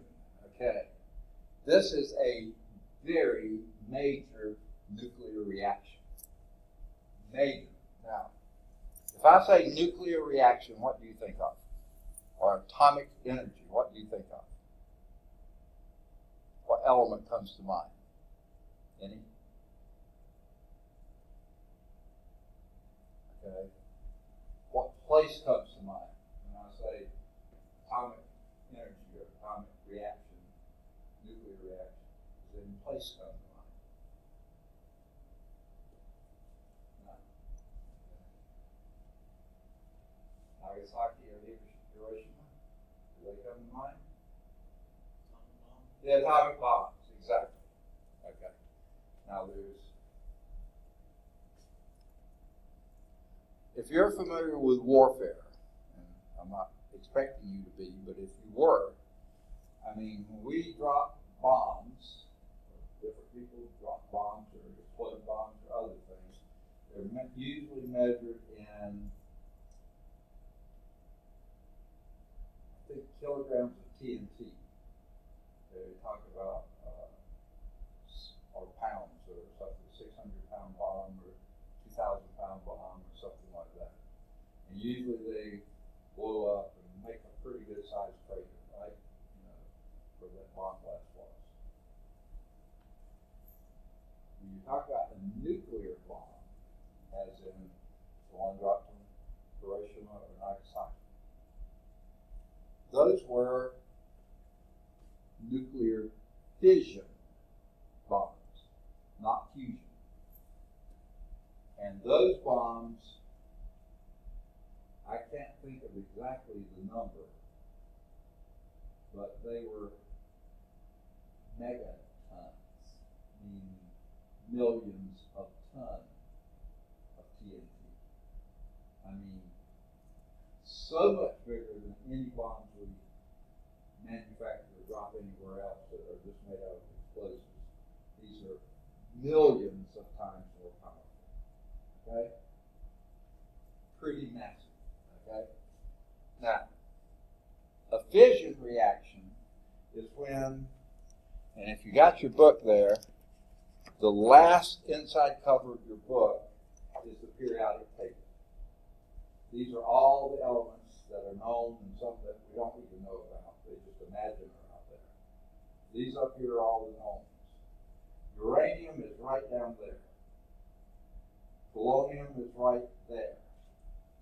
Plutonium is right there. And most of our nuclear weaponry and stuff like this is either uranium or plutonium. They are some of the heaviest atoms, nuclei, that's where nuclear comes from, known on the planet. There are 92 and 94. Okay? There are some that are bigger, but these are the ones that are very massive. They have lots of protons, 92 or 94 protons, and probably 100 and some odd neutrons. They're huge, massive atoms, and they're unstable. Meaning, if you bomb those with just a few little neutrons, then that big, massive atom is going to split and form smaller atoms. I mean, it's no longer uranium. It is now something totally different. No longer plutonium, something very, very different. And in splitting these huge, massive atoms, nuclei, you're releasing megatons of energy. And that's what happened in those atomic bombs. Now, they do that on a smaller scale and a slower scale at the atomic power plants.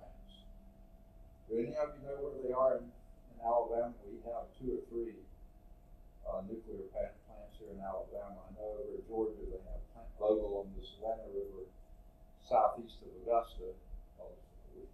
I grew up in Burke County, which that's where Plant Vogtle is on the Savannah River. That's part of Burke County. And so there's several, and they're all over the country, nuclear power plants. What they do there, they have these reactions going on, but they just control the rate at which they happen, and they give off enormous amounts of energy on very, very, very little fuel. Okay? That's a fission reaction. What a fusion reaction is, you're fusing, this is what I understood you were saying with your hands like this, fusing light atoms, as in the lightest atom on the table is hydrogen. Fusing 2 hydrogens together to make 1 helium. That's what's happening on our sun. Now, whereas all it takes to make fission happen is bombard the atom of that big, heavy nuclei, bulky thing that's unstable with a few neutrons, and it's going to split. To fuse hydrogens together to make helium, we have the U.S. and the Soviet Union, and as far as I know, they're the only 2 that have done this, have manufactured or created hydrogen bombs. Okay? H-bombs. You probably heard of that idea. Now, let me back off a little bit. Go back to Nagasaki and Hiroshima. Okay? How did they get the fission to work? Well, they have to have what they call a critical mass. You don't have that much, you're not going to make it. You can't, I just made it sound like you just hit a single atom with a few neutrons and then it's going to split. Maybe you could do that, but basically to guarantee, you have to have a pretty massive amount. Now, I don't know this absolute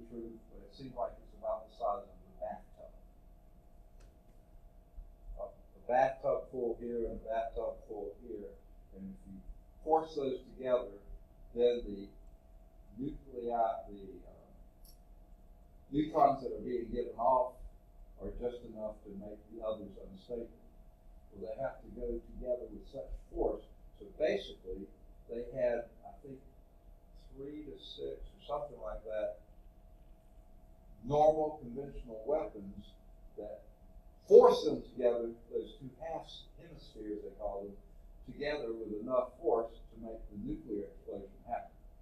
So you had to have 2 to 4 or something like that, normal explosions to be strong enough to make the fission go off. And they timed it, they practiced it, they did it, and they had it so, and they had to go off at the right time too, and it happened. And I haven't been to Hiroshima, but I have been to Nagasaki when I was in the Navy.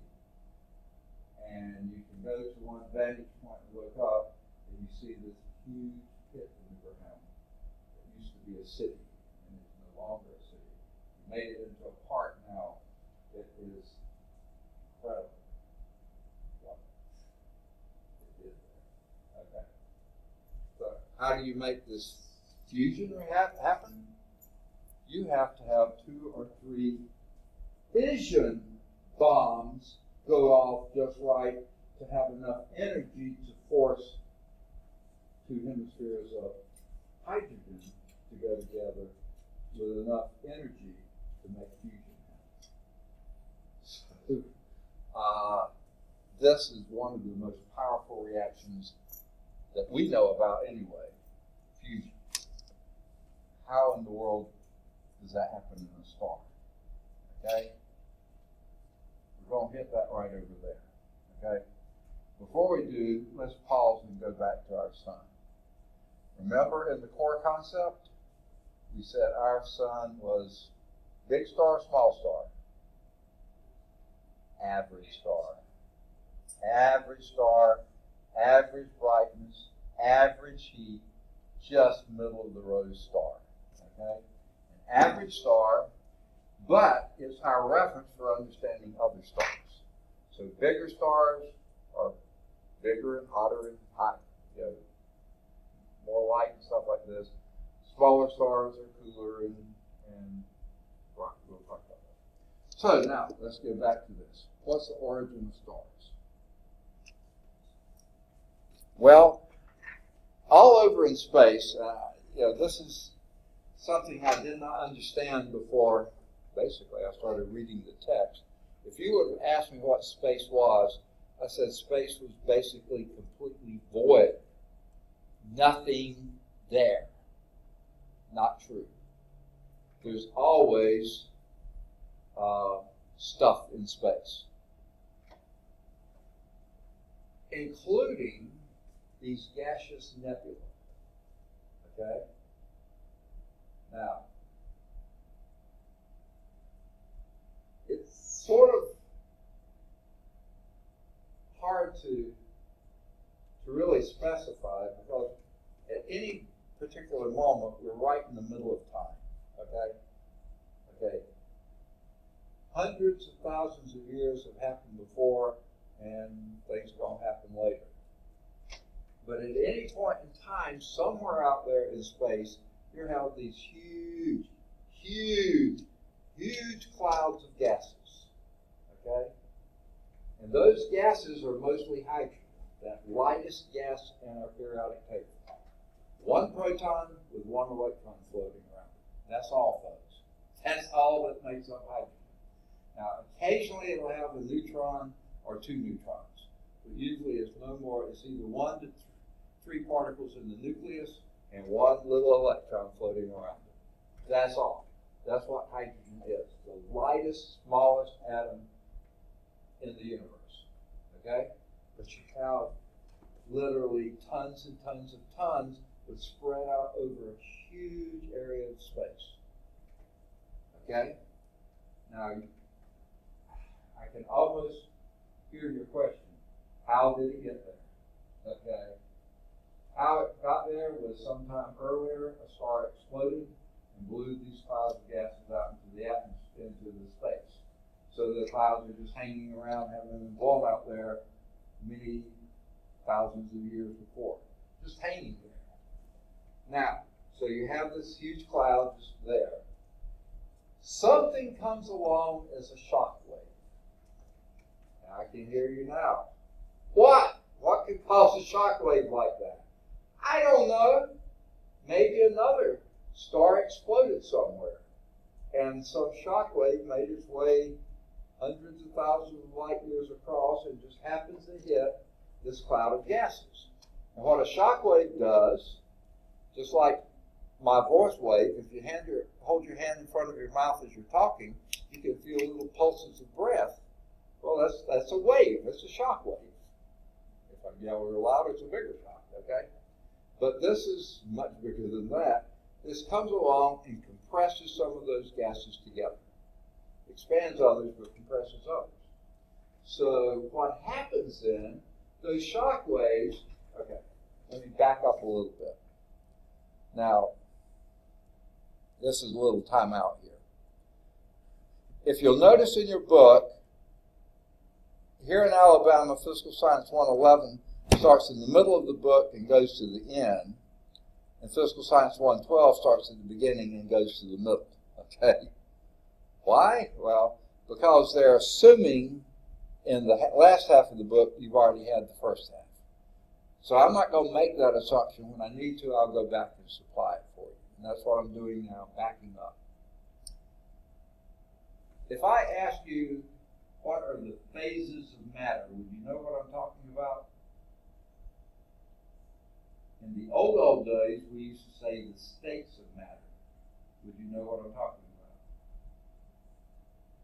Especially if I said the three phases or states. Say again? Solid, liquid, and gas. Very good. What distinguishes a solid from a liquid? Very good. Solid has a fixed shape and a fixed volume, whereas a liquid has a fixed volume but no fixed shape. It fits the shape of the container. Whereas a gas has no fixed volume, no fixed shape. Okay? Fills up any container, no matter how big, how small it's up. And has no fixed shape and no fixed volume. Now, that's one way of looking at it. Here's a little bit better way of looking at it. In a solid, the molecules, and this goes right along with fixed shape and fixed volume, the molecules are arranged in what we call a crystal lattice. In other words, let's take a salt crystal. Salt is made up of sodium and chloride ions. You have a sodium chloride, a sodium chloride, a sodium chloride. Every sodium is adjacent to chlorides, and every chloride is adjacent to sodium. And they're in a cubic shape, so they make little cubes. And if you were to look at a salt crystal under a very strong magnifying glass or a thing, microscope, you'll see they make little cubes because that's the basic shape of a salt crystal. Okay? So these crystals are the fixed atoms in a fixed position. So that gives them fixed shape and fixed volume. What do you do to change a solid into a liquid? What do you have to do to make that happen? Think of a fairly common everyday solid you might run into. How would you make that a liquid? Okay. Used to do it at the U.S. Steel plant here. Heat it! Add energy to it. Exactly. Okay? And if you add enough energy, what you're doing is breaking down that crystal lattice. Okay? So no longer do the atoms have fixed positions, but they don't get very far apart. They still have the same volume, but now they can move past each other and be a liquid. How do you make a substance go from a liquid to a gas?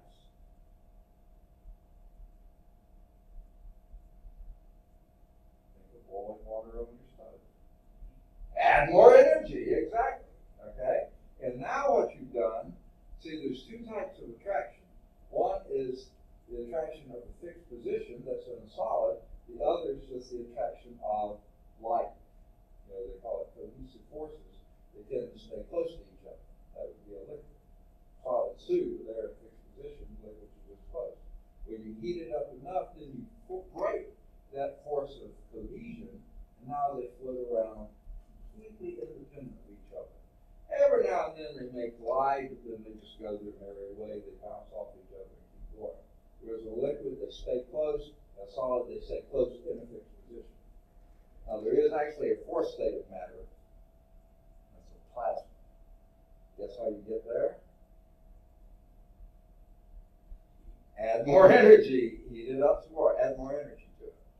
You think we have any plasmas here in the room?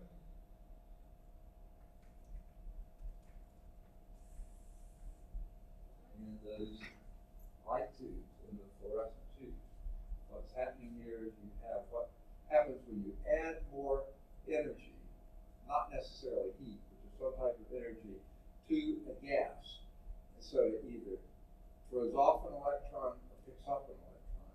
Now it's no longer a neutral atom, it's now an ion, meaning it's charged.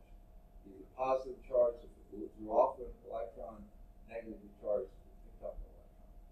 And what you have are ions of a mercury gas going up and down here that have been energized. There's a big ballast up there, which is a huge capacitor, and that is energizing the gases, and they become plasmas, and they go flying up and down the tube, really in both directions. Constantly, what they do, they excite. Have you ever broken a fluorescent tube and you see that white powder inside? That white powder is called a phosphorescent material. And what happens when that energy goes by, that material jumps up one level of an electron, and then when the energy passes, it falls back down. When it falls down, it goes off the photon of light. And that's what the light comes from there. You're not heating up the gases necessarily, you're giving them more energy, this electrical energy. So that's what you're doing. Well, that's neither here nor there. Well, it's kind of here and there.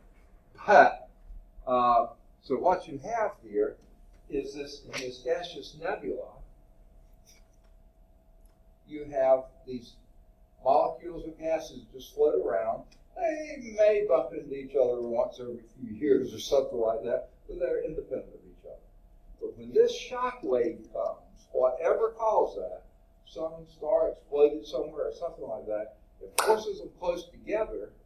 Now they sort of do it in reverse. Now they get so close together, they're attracted to each other gravitationally. And what they call that is gravitational collapse.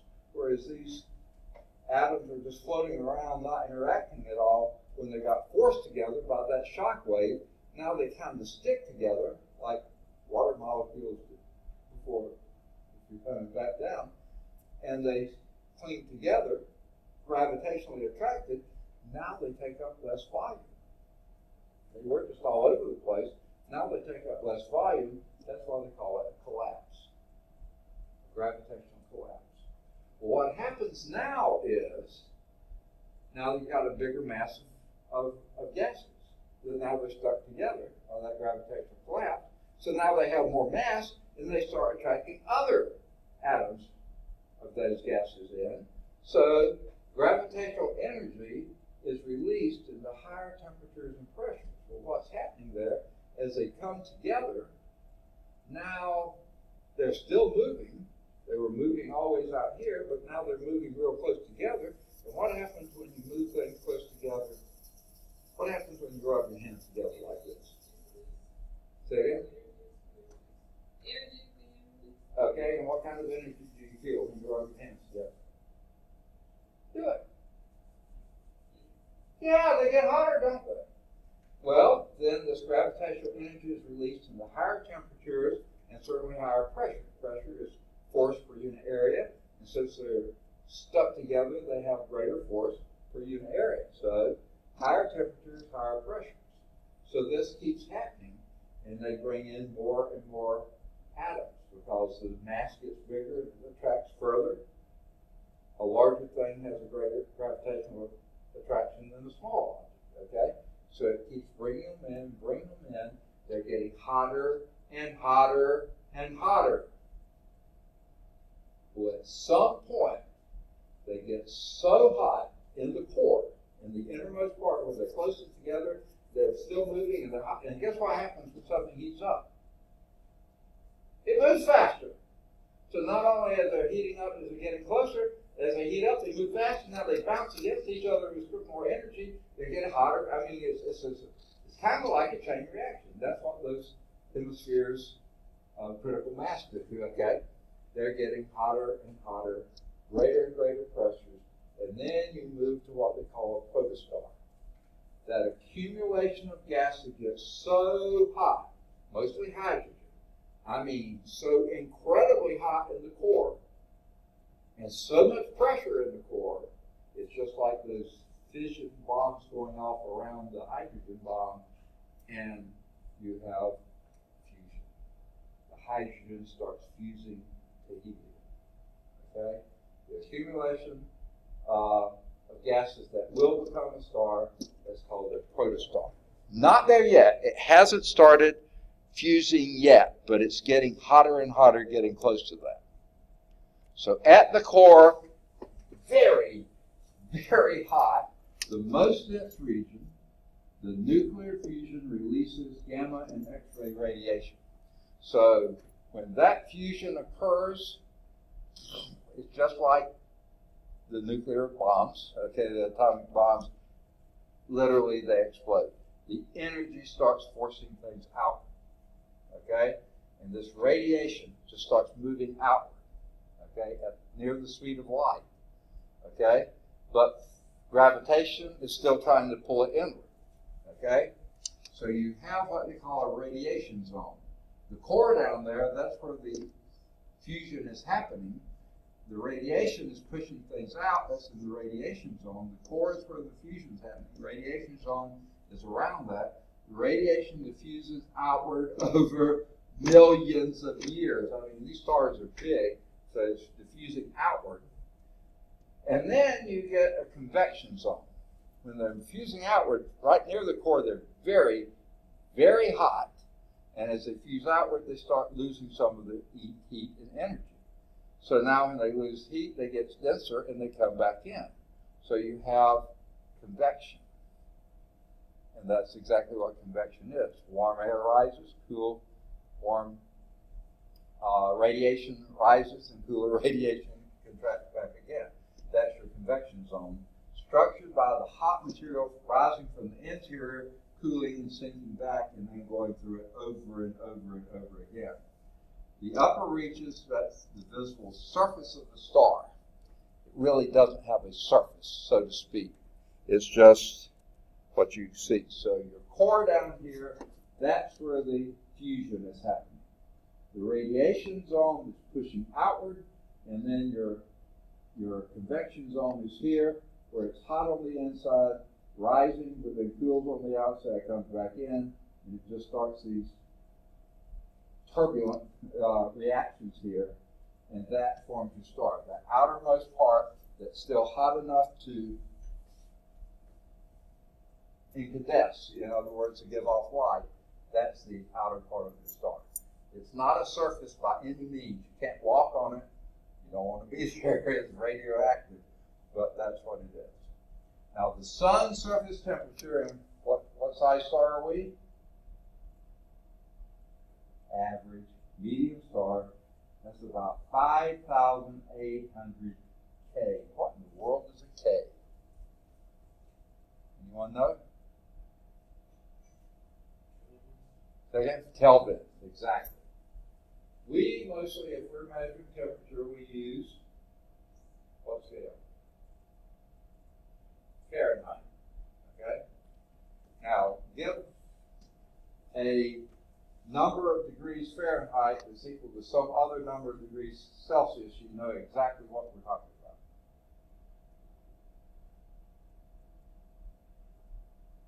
Well, the two easy ones are the freezing point of water and the boiling point of water. What is the freezing point of water Fahrenheit? 32 degrees Fahrenheit, what is that Celsius? 0 degrees Celsius, okay? So that gives you a thing. Up here, boiling point of water is 212 Fahrenheit.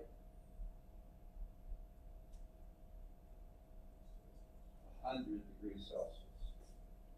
The old name for Celsius was centigrade, meaning 100 degrees between those 2 points, 0 to 100. 100 degrees centi, 100 cents in a dollar, centigrade. 100 divisions between those two. That's what we meant. Now we call it Celsius, named after the guy who came up with it. Okay. So,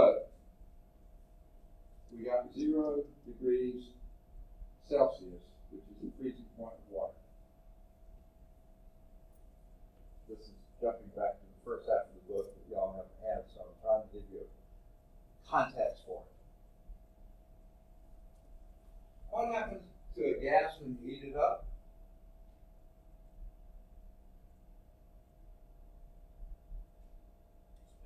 It expands. And when you cool it, it contracts. Okay. Now, way back, they do that. They've known it for a long time. And they took several gases and heated them up somewhere up here. And this would be temperature this way, and this would be volume this way. Okay? And at a certain temperature, it would be here. When they cooled it, it would go to here. When it, the volume kept decreasing as you cool, and as you cool, and as you cool. But at some point, all gases, when you cool them enough, what do they do?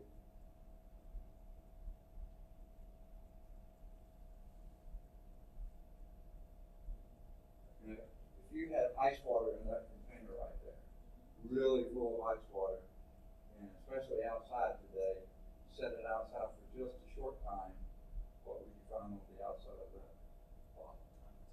Condensation. They condense to be a liquid. So if you continue cooling a gas long enough, it's going to condense and become a liquid. So then the volume goes almost to nothing. But all the time it was a gas, and you're cooling it, so the temperature is decreasing, and the volume is decreasing, and all along there, that was very close to a straight line going down. Okay? Now, 0 degrees Celsius was here. You can cool gases way below that before they start becoming liquids. So you got way past that. Okay. Do different gases. They're going to have different slopes. Some of them pretty steep, some of them not so steep. But guess what they found out? And of course, they all at some point become a liquid. They drop out, so they no longer gases. But if they took those straight lines and extrapolated them, and kept them past the point where they become liquid, and did every one of them, they found out they all pointed to the same point down here. That if you could cool them far enough, they would go to 0 volume, which they can't really happen, at some point down here. That's what that point was called. That's as cold as you can go. Period. You can't get less than the 0 volume. In fact, you never can get a 0 volume. But that point that they all pointed to was called absolute zero. You can't have any negative numbers below that in temperature. That scale they call the Kelvin scale. Now, they don't refer to those as degrees. So when you see this, you never see degrees in front of Kelvin. You see degrees in front of Fahrenheit, degrees in front of Celsius. Do not put degrees in front of Kelvin. So, the Kelvin scale is related to the Celsius scale. 0 degrees Kelvin is minus 273 degrees. 0 Kelvin is minus 273 degrees Celsius. So the freezing point of water would be 373 degrees Celsius. 273 degrees Celsius. The boiling point of water would be 373 degrees Celsius. by the time you got up to 5,800 degrees or K, you're way up there. I mean, that is really, really hot. And that's the surface temperature. What would it be down there in the core? I'd say a million times higher, okay? There is an end to the Kelvin scale down here, 0. You can't get any lower than that. There is no end we know of up there on the upper range. So that's the sun's surface temperature, close to 6,000 K, 5,800 K. Bigger, hotter stars get way hotter than that. Smaller, cooler stars, maybe 2,800 K or something like that. In order to have nuclear fusion going on, you're going to have some temperature out there, pretty hot temperature, but that's just an average star surface temperature. Okay. Now, let's start talking about the lifetime of a star.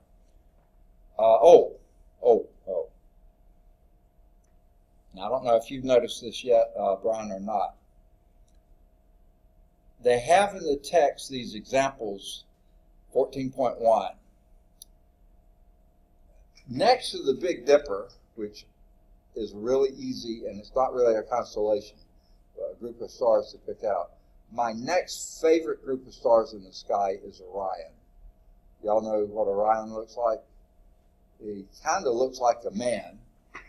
There's a single point here, and then it looks like the breastplate armor going down here. You almost imagine a couple legs there, but across here are 3 stars that make a belt, and then 3 stars that go like this that make a sword. And that's supposed to be some sort of a warrior. When we get to the planetarium, if we get there this summer, you'll see Orion. He's, to me, it's the easiest one to pick out. I can't pick out any other constellation, really. Big Dipper is not a constellation, but Orion, I could pick that out. But anyway, the example 14.1, the Orion Nebula is about 20 light years across.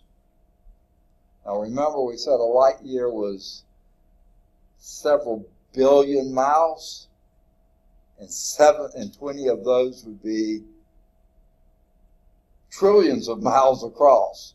So you're talking about huge expanses of space, okay?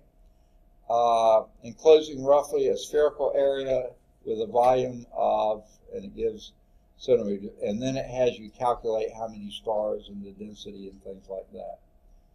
Well, that is all concepts you learn in the first half of the book. I don't want to force you to go back and do so. Most of these examples I'm not going to make a big deal about. They're worth reading, though. Oh, you got a book too? Oh, good. I didn't know you did. Okay. So they're really worth going through just to see how big this would be. Okay? Sufficient number of hydrogen atoms in the Orion Nebula to produce about 4,000 stars the size of our sun. Ooh. All right. And this Orion Nebula, they do have in the picture in the text, and this was the space telescope.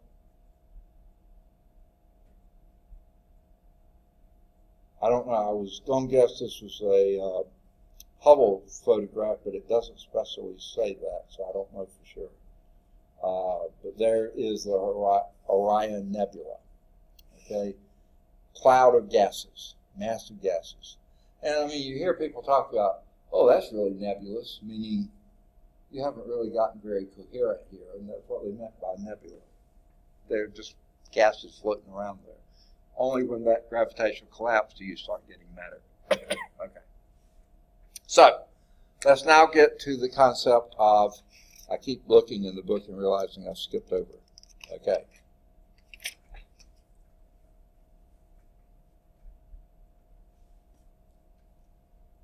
Since the sun is dependent on nuclear fusion, hydrogen atoms are fusing into helium atoms. Okay? Guess what? There's only so many hydrogen atoms out there, and they fuse and become helium, at some point, most of the hydrogen is going to be consumed. And then the sun can't be the sun anymore because it can't produce that. Now we're going to get what happens later, but here's the deal with that. The light on the sun converts about 1.4 times 10 to the 17th kilograms of matter into energy each year. Now, wait a minute. What do you mean converting matter into energy? Can you do that? Think Einstein. If you think Einstein, what formula comes to mind? Yes, I knew someone would think of that. E is equal to mc squared. Do you know what that formula means? M stands for mass. So let's take 1 kilogram. 1 kilogram is about the mass.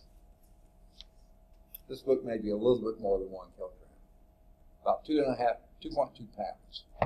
Got pounds measured weight, kilogram measured mass. So let's take 1 kilogram, just a little bit less than that book, okay, of mass, of hydrogen atoms. Anyone know what C stands for? The speed of light. Remember what I said it was?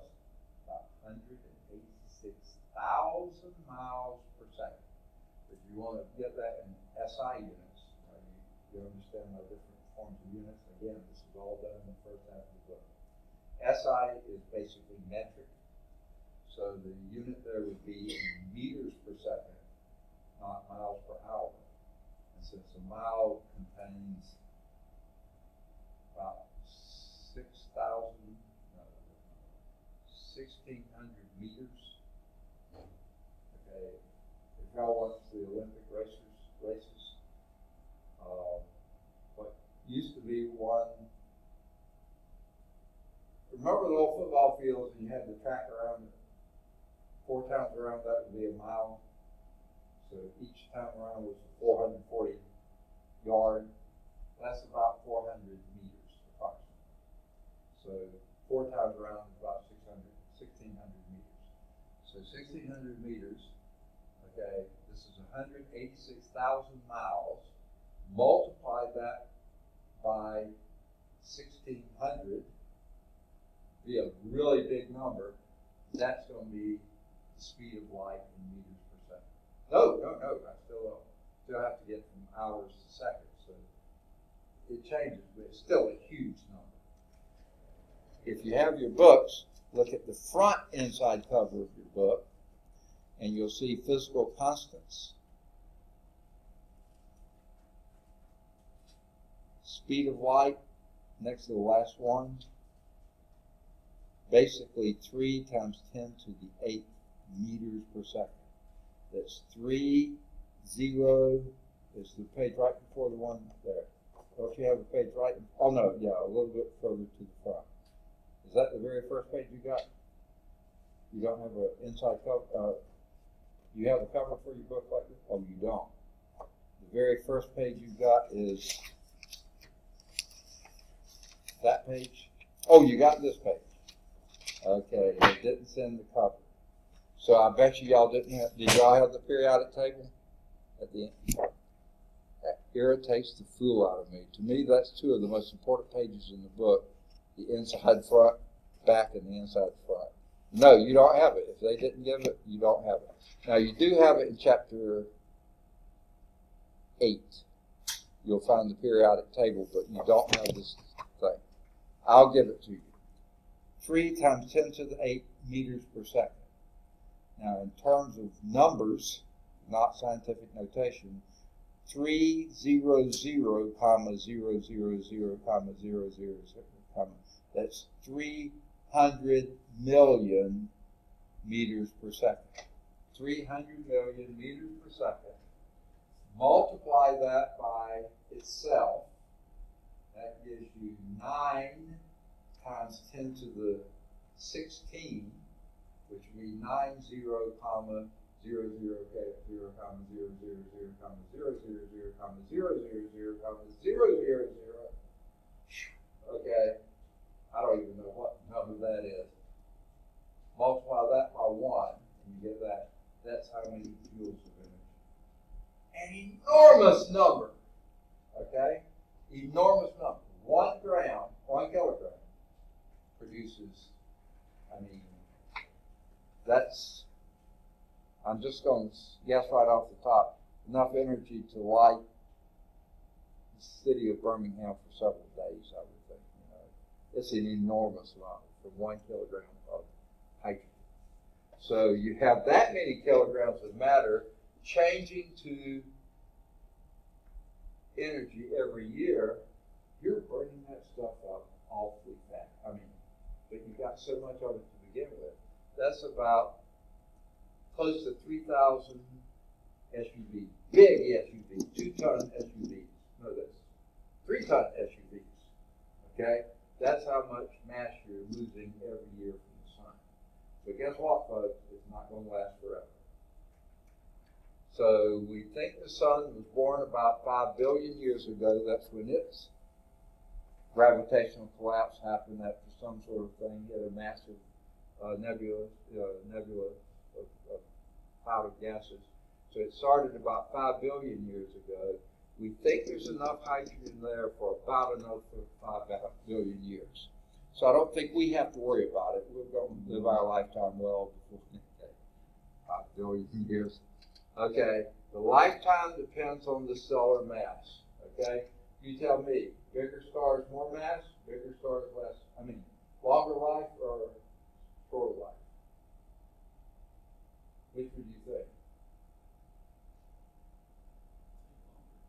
You would think a bigger star would have a longer life, except the bigger stars burn so much hotter, and it's so much hotter.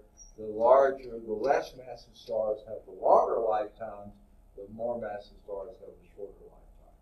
Now, how long are those? Our sun about 10 billion years. The less massive stars might be trillions of years, and the most massive stars only millions of years. So it's still a pretty long lifetime, but comparatively, they're quite different. Okay? And ours is just an average old star, right? Right in the middle of the longer, less massive or more massive. Ours is the average mass. And in doing all that other stuff, I lost my place. Let me go back and, here we go. So, that's about the lifetime of the sun. Okay? We don't have much to worry about. We're probably going to destroy ourselves way before that happens. All right. Now, how do we talk about the brightness of stars? We can look out there at night and say, oh, that one's real bright. Oh, that one's not very bright at all. Like I already said, North Star is not a very bright star. Those stars in the Big Dipper are much brighter than the North Star. And an Orion, one of those, is a really bright star. And then there's others that you look at and say, wow, look how bright that is. Now, what you think determines the brightness of those stars? I think you've already. Say again? The size certainly depends. How close they are. Okay. So, the differences in the stellar brightness depends on the amount of light produced by a star, which is directly related to the size of the star, and then it also not related is how far you are from the star. So just looking out there, people had already said who is the brightest, who's the next. They named them all, okay? Not maybe all of them, but the brightest ones have had names since antiquity. Remember, those folks back there knew their stars, so they knew them by name. When my dad just started farming, this is many years ago, and we moved to Georgia when I was 4 years old. I just turned 4. He had a herd of about, I'm guessing, between 8 and 10 cattle. Well, he named them all. He could tell them all apart because he had just very few of them. But then as his herd got bigger and bigger, he still kept up with, he knew the ones he knew, and then he knew their sons or daughters, and stuff, and mostly the daughters, and he would pick out names for them. So he had most of them named. Now, the combined herds, my brothers have split it into two herds. We have about 140 cattle. They can't begin to name them. They just know they're cows. Of course, they don't go out and look at them every day and interact with them every day like my dad used to do, but he did. Well, those ancients back then, they interacted with the stars every night that they could. They knew the names of all the brightest stars. So, thank goodness to them, we know their names. So, we can look out there and do the apparent magnitude. It was a scheme to quantify the observed brightness. The first magnitude star is about 100 times brighter than the sixth magnitude star. That gives you 5 uniform divisions in between those two stars. Okay? Now, here's a table that shows that. This is what we call apparent magnitude. Now, the sun's out there, it's a star, but it's so stinking bright you won't see anything else, except occasionally you'll see the moon. Okay?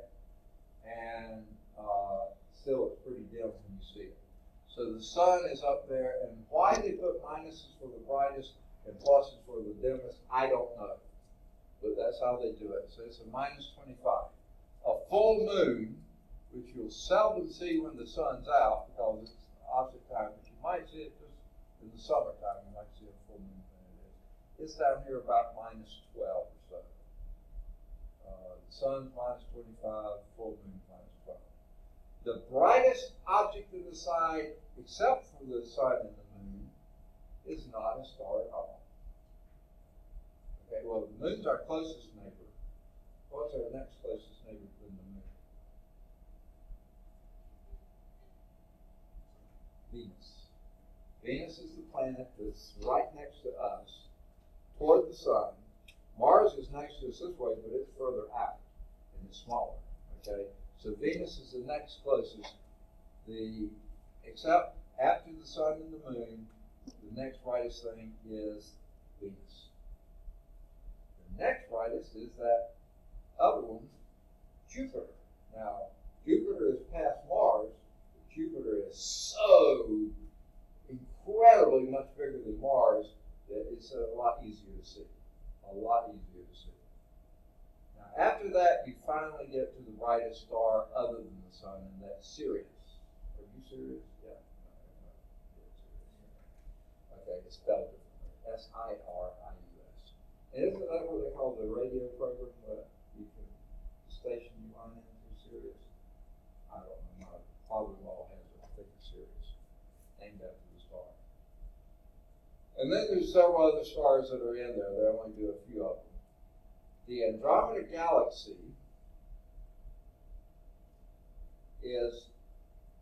it kind of looks like a star until you look through a powerful enough telescope and you see it's not a star, it's really blurry. And stars are still fixed points in space. Why it's blurry is a galaxy as big as our Milky Way. Okay? It's just a long way to go.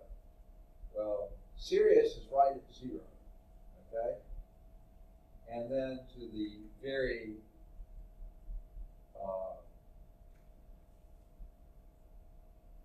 first magnitude star is 100 times brighter than 6th magnitude star, 5 in between. So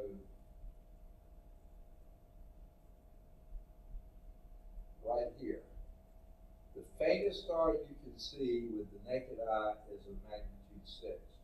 So, and Sirius is at 0. That's the brightest star you can see. So you have 1, 2, 3, 4, 5, 6. 5 in between those two. Okay?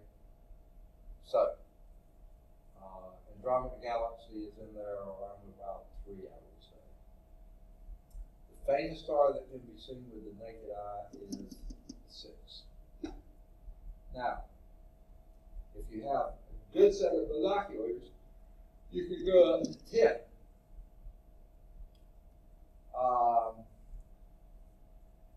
have a telescope before you can see Pluto at its very brightest, and that's close to 15. Now, does anyone know what Pluto is? Is it a star? No, he's a Disney doll. No, that's beside the point. Okay. Pluto used to be, back when I was growing up, this 9th planet. No longer is it considered a planet. It's called a dwarf planet. For several reasons, we'll get to that next chapter. Okay? But that's the very famous. You'll never see Pluto with your naked eye. You'll never see it with binoculars. You have to have a telescope to ever see Pluto at its brightest. Okay? And then with a large telescope, you can see up to close to 20, but not any further. These are the apparent brightness of the stars we see, 0 to 6, 5 divisions in between. And every one of those, well, let's see, between 0 and 6, there's 100 times, this one's 100 times brighter than this one. Okay. Now, those really bright stars you see out there are always somewhere in here, and the little dim stars that you see out there, they're in the group down here. And North Star would probably be somewhere right about here, maybe somewhere a little brighter or dimmer. I'd say a little dimmer than Andromeda. Okay. So those are apparent magnitudes. Guess what? That doesn't really give us a lot of great information. That's just based on what we see.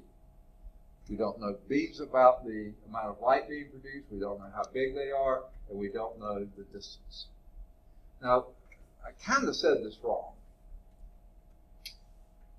You can have a huge star that's not giving off nearly as much light, but you can see it easier than you can a very small star giving off a lot more light, because the size is just so small. We'll talk about that a little bit later. So I said these are fairly closely related. They're not nearly as closely as I indicated. You do have that. Distance is not related anymore. But all these three affect their apparent brightness. Okay. What we really need to focus on is the absolute magnitude. If you were the same distance from all these stars, how bright would they be then? Okay? So the brightness is adjusted to a defined standard distance. Okay? Now, the example of the sun is apparent magnitude. Remember I've said about 25, minus 25 is actually negative 26.7. If we go back here, I couldn't tell this, but that's a little bit, see there's minus 25, the sun's up here, so it's about minus 26.7. Okay? If you put it on a scale with all the other stars, it goes down to plus 4.8. So it would be right about here. If all the stars were the same distance away, the sun would be an average star. You'd have much brighter ones and much dimmer ones. Okay? The sun is so average, it's pathetic. So it's absolute magnitude about 4.8. Now, luminosity. How much light's given off? The total energy radiated into space per second. How much energy is giving off per second? Think of this almost like power, energy per time. Okay? Directly related to the absolute magnitude that we're talking about here. Okay? Now, so what we're going to do is correlate that to the sun. So say this absolute magnitude, 4.8, we'll say is 1 solar luminosity. That's what our sun is. It's that, and it's the sun. So everything else, a very bright star might be 2, 3, 4, 5, something like that. A very dim star, a fraction of that. Or actually, the negative even. Now, they leave that. They've been talking about brightness, suddenly they stop. Now there is a little example here. Let's see if this is worth even looking at.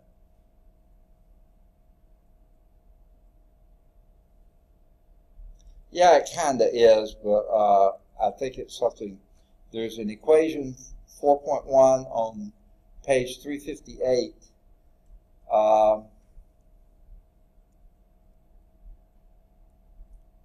And you have to use that equation over here, but except for the manipulating math, which I would probably need to go over with you quite a bit, I don't see any real learning that you get from that. It is important, okay, but I don't think we're going to test you on anything such as that, okay? So, leave absolute magnitude, but get it in your mind what it is.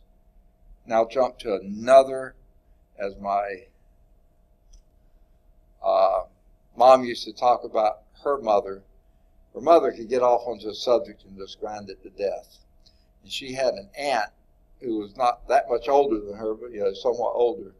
And when she got around her aunt and started going on this one subject, she said, "Nori," her name was Mora. She said, "Nori, let's just jump another rabbit. So let's jump another rabbit here and come up with a new subject. We'll come back and tie them together." Okay?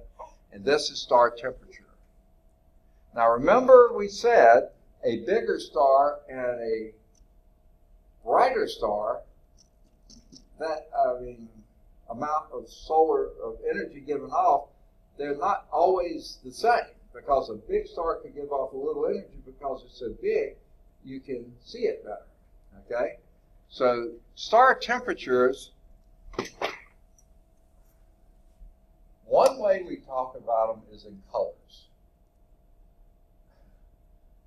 And which of those, they list 3 colors here: red, yellow, blue, and white. What of those would be the hottest and which would be the coolest? Okay. That's what we think. In reality, red's the coolest and blue and white is the hottest. Yellow, we could guess, that's going to be about the middle. Guess what our sun usually is? Yellow is right in the middle. But the hottest stars are the bluest white stars. The coolest stars are the red stars. Now, do any of you have gas stoves at home as opposed to electric? Okay. How about your furnaces? Do you have gas or electric? Say again? Electric too. You must live out in the country somewhere. Okay, yeah. Everything's totally electric out there. Only when you have, in cities do you have enough. But I bet you've seen Bunsen burners or things like this. When you really, welding. Think welding. Don't ever watch a welder. You'll burn your retina.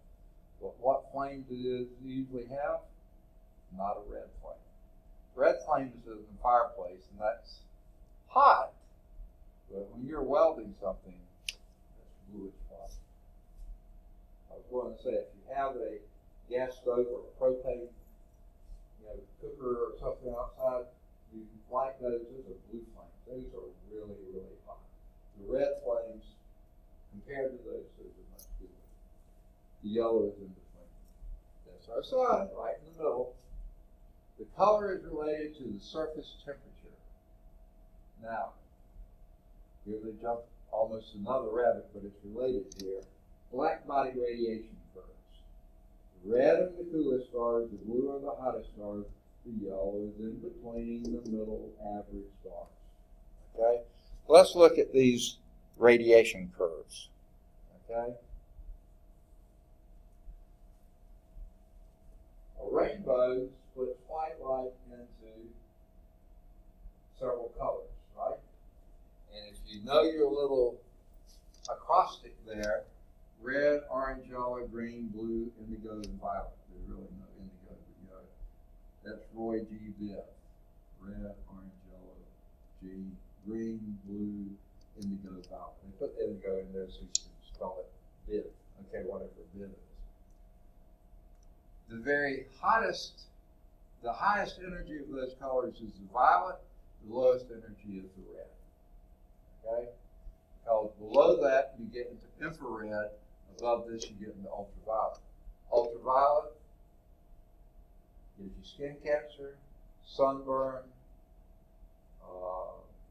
cataracts, makes you wrinkle. This is higher energy radiation. Infrared, that's just heat. Okay? Not really light anymore.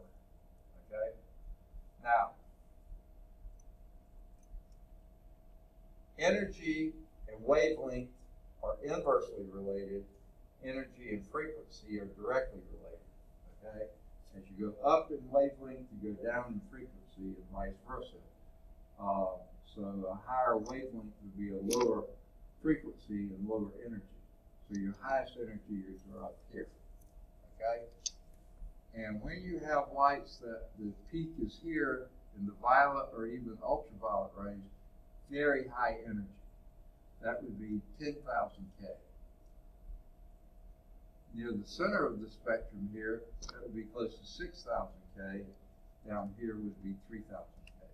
Notice how the peaks are moving to the right, from blue, and white is a combination of them all, bluish white, down to yellow, down to red. Okay. And this would be close to red. What did we say the sun was? Say again? 5,800, absolutely. 5,800, and that was? 5,800, yellow, right there. The higher temperature, that 6,000 there, 5,800. I was looking at the wrong one. Okay. 5,800 K would be just on this side, on the yellow side.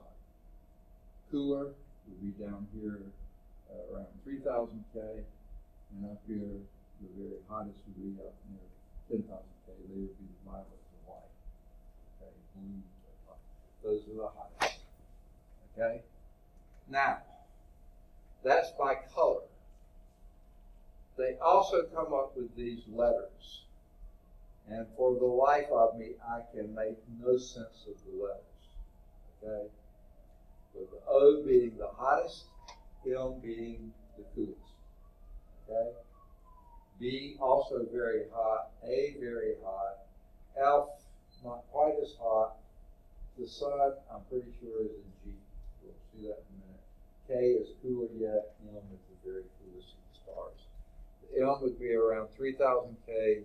The O would be probably 10,000 K. The G, I think, is around 6,000 K. All right. Physical science? Yeah. Fantastic. Name? It's what? James Whitson. Oh, fantastic. Okay. And what do you go by? James, okay. They overlapping classes. I was in another class. Oh, I see. Yeah. Okay. Well, I do record all my classes. This is the first, well, wait. Let me back off a little bit.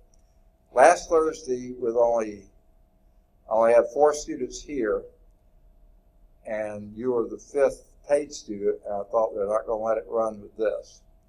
And there were 4 unpaid students, but none of them showed up. If they'd have shown up, giving us some sort of indication they were going to take the course, we could have run it. So we thought we were going to have to cancel. And actually one of the paid students did drop this and add something else because he was afraid it was going to be canceled.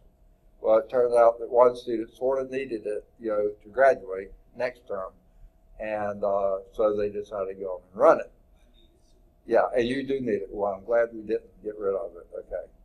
So it looks like we're going to go, and we had one other student come in earlier, but she had to go to the bank because something was messed up, she thought. So it looks like we're going to have at least 5 students, which is way too small, but I have a class in the morning that only has 2 in it because one of them needs it to graduate. So we're running that one. My Tuesdays and Thursdays are low on students and low on classes, 2 classes in total of so far of 7 students, but there may be another one adding that, and maybe some of these non-paid students are going to come into this one. But my Mondays and Wednesdays, I've got 4 classes, and they're all, some of them are quite big, one of them especially. Okay, but I do record all the classes. I didn't record last Thursday because I thought they were going to cancel. Then when I found out we were going to keep the class, I started trying to record the syllabus so we wouldn't have to redo that today. I only got about halfway through the syllabus because I kept getting phone calls and people coming by and stuff, so I didn't get much done. But it's out there. I'll tell you next time how to access it. It's through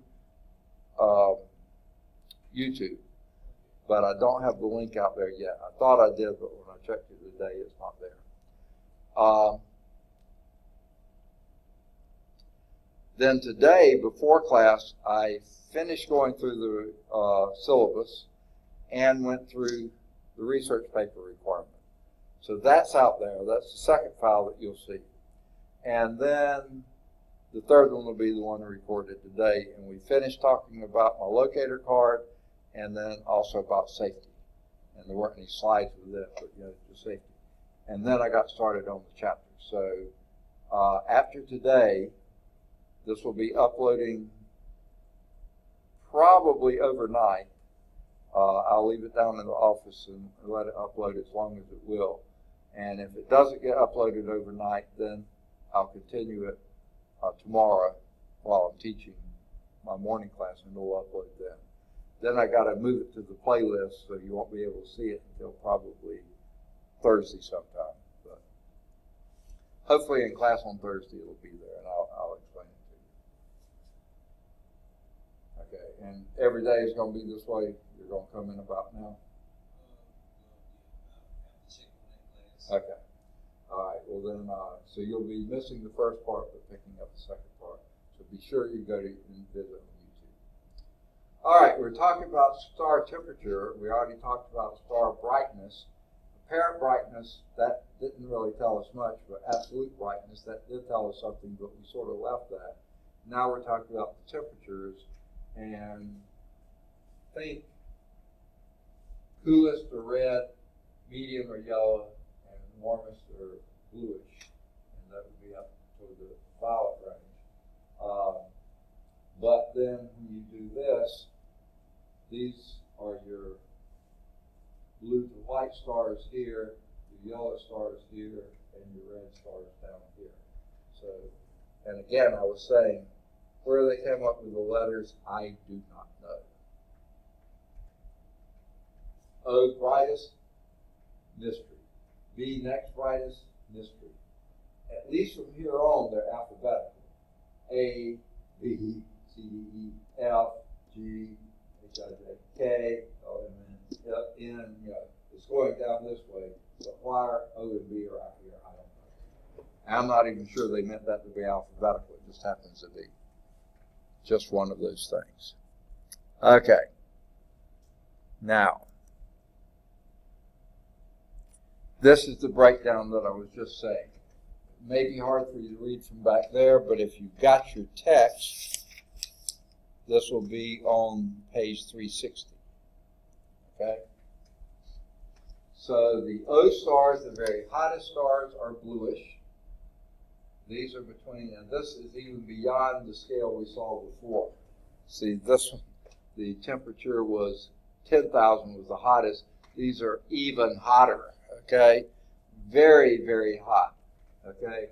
30,000 to 80,000 K. Extraordinarily hot. Now here's the comments on it. If you study that spectrum of light that's given off by these extraordinarily hot stars, you'll see ionized. Remember, when you add energy to a gas, it becomes an ion. So ionized helium and hydrogen, very little else. Okay? Very short-lived and very rare stars. Probably a million years or less. That's what they mean by short-lived. Very rare. You won't find many of them that high. B are also bluish stars. These are 10,000 to 30,000. Again, on the upper end of what we saw before. The spectrum is neutral helium, none of it ionized. So this is neutral helium. Basically, all your hydrogen has already converted to helium. Now you're probably fusing the helium into carbon. So this is really, really hot. Then your A is also in the blue range, bluish stars, 7,500 to 10,000 K. The spectrum is no helium, strongest in hydrogen, some magnesium and calcium, but not a lot, mostly hydrogen. So that's going to be the very hottest of the coolest of your blue stars, but the blue stars are the hottest. Then the white, I said this was yellow, but this is in between the yellow and blue is white, 6,000 to 7,500 K, the spectrum with ionized calcium, magnesium, and neutral atoms of iron. Okay? I can't give you much tie to that, but you don't need to know this, but just to give you an idea. The yellow stars, guess where we are? The sun is an average star. Average temperature, average color, average size, average everything, average lifespan. And it's a spectral type of the sun. The spectrum shows 67 elements in the sun. And I was referring y'all to the back inside cover, and then I realized they didn't sell you the back inside cover. But you can find this in chapter 8 of your text.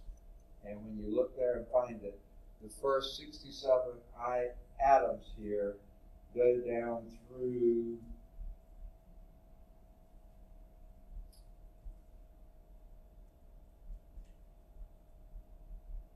holmium. Now I can't say it stops right there. It's just says 67. Most of these rare earths you're not going to find lots of. Most of the ones are the ones we see in the upper part of the periodic table. I would say down through xenon. That's 54. You'll have a few of the others, but not that many. Okay. Then your K stars are orangish red. Remember, red, orange, yellow, blue, blah, blah. Okay. The orangish red, 3,500 to 5,000. Spectrum is packed with lines of neutral metals. So lots and lots of metals there. And then your very coolest of the stars are your reddish stars, 2,000 to 3,500. This band of not just atoms now, all these have been atoms. Now you're beginning to see molecules, titanium oxide, other spectral types based on other molecules present in each spectral type. So these are the coolest of the stars. Now, a little bit later, we'll come back to this in general, and hopefully some of this will make a little more sense. But again, you don't need to memorize or even try to learn this stuff. I would say, remember that the very hottest ones are ionized with no gases. Then you have gases alone. Then you start getting things that are not yet, they're still gases because they're vaporized, they're that hot, but things that would normally not be gases. And then you ultimately, your M stars, your G stars, which are yellow stars, those are the one like the sun. You have the most common elements of those. Okay, and then only with the coldest one you can see molecules. But again, you haven't had the chemistry part, so I don't want to focus too much on that. Which then leads me to examples 14.4 and 14.5. It gives you a formula there for equation 14.2, which again is based on stuff in chapters that we haven't done, so I don't want to make you do that. But what is the temperature of a star emitting light with a peak wavelength of about 3,500 angstroms? Well, you have to know what an angstrom is and use that formula.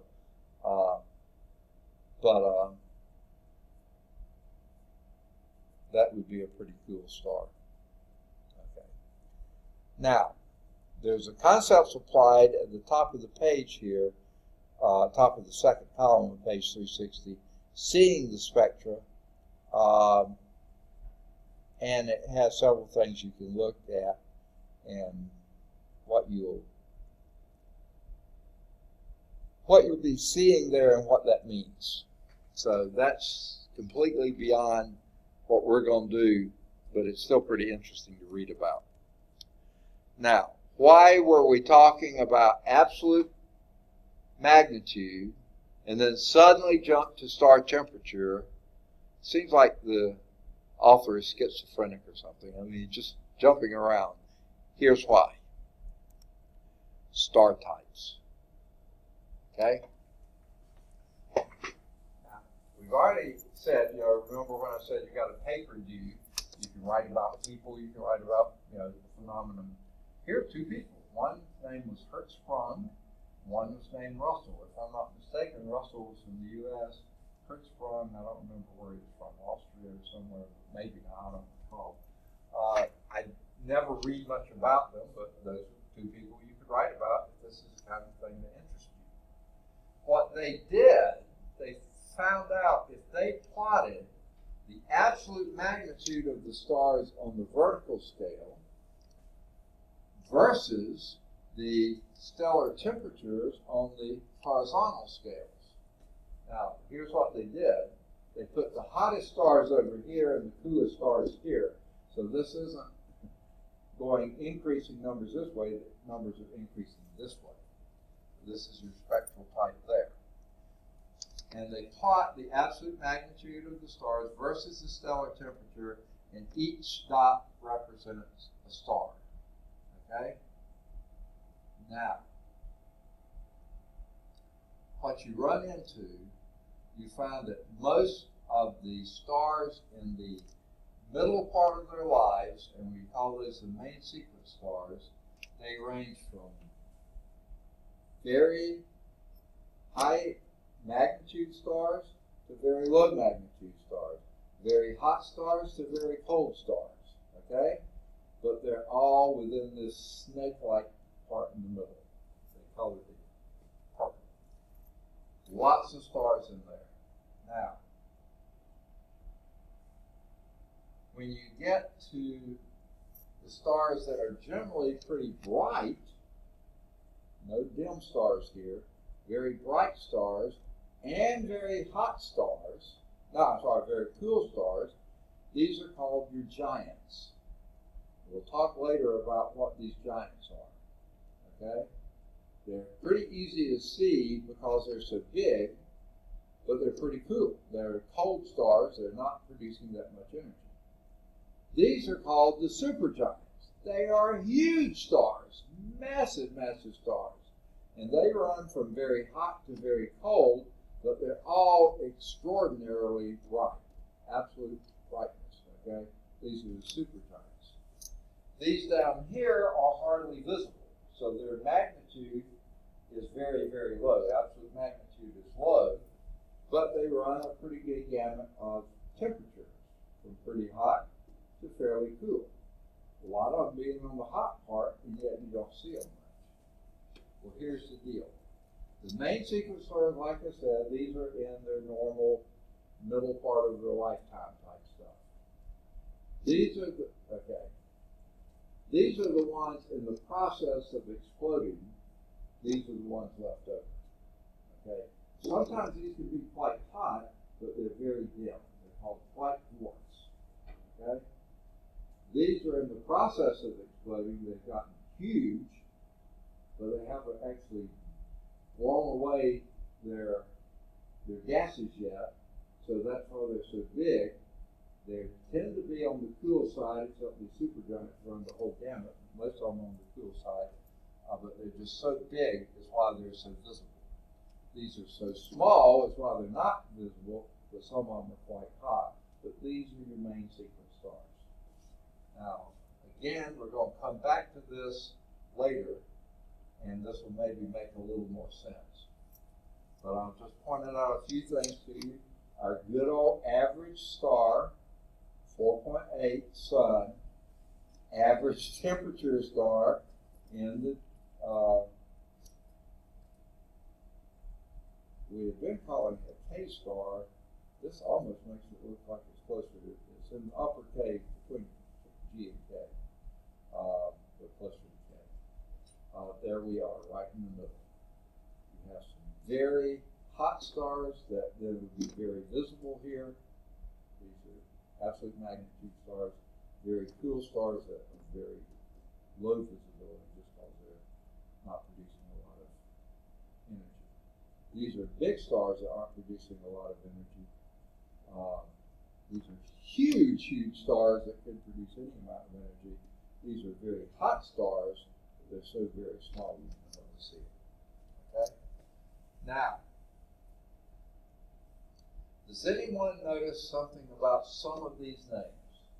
A few of these names have letters after them. Anyone want to hazard a guess of what those are meaning? Most stars out there are binary stars, meaning two stars that are linked together. Our sun is one of the few that is a unitary star, just a single star. Sirius, the brightest star in the sky, is actually binary. It has a main sequence star, but it's linked to a white dwarf. This one's already on its way out. This is main sequence. It's still in its normal lifetime. Procyon is another one that has a white dwarf as its twin, or the other half of the. Some of these others could be binary stars, but they're all either binary here, or binary here, or binary here, or binary there. That's why they don't split them out as A and B. Okay. There generally would be both main sequence stars. Okay. How are we doing on time? I should have asked this earlier. In fact, I definitely should have asked. I'm supposed to call roll again at 4 o'clock, and we're already. Wait a minute. No, 2 o'clock. I'm sorry. This is military time, and we're already past 3 o'clock, right? So I should have had a break here to call roll again. So let me get this.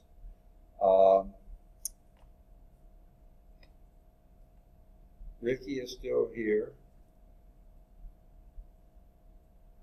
Amber's still here. Brian's still here.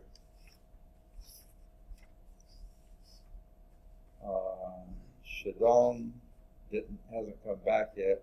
James, did you actually come in after 2 or before 2?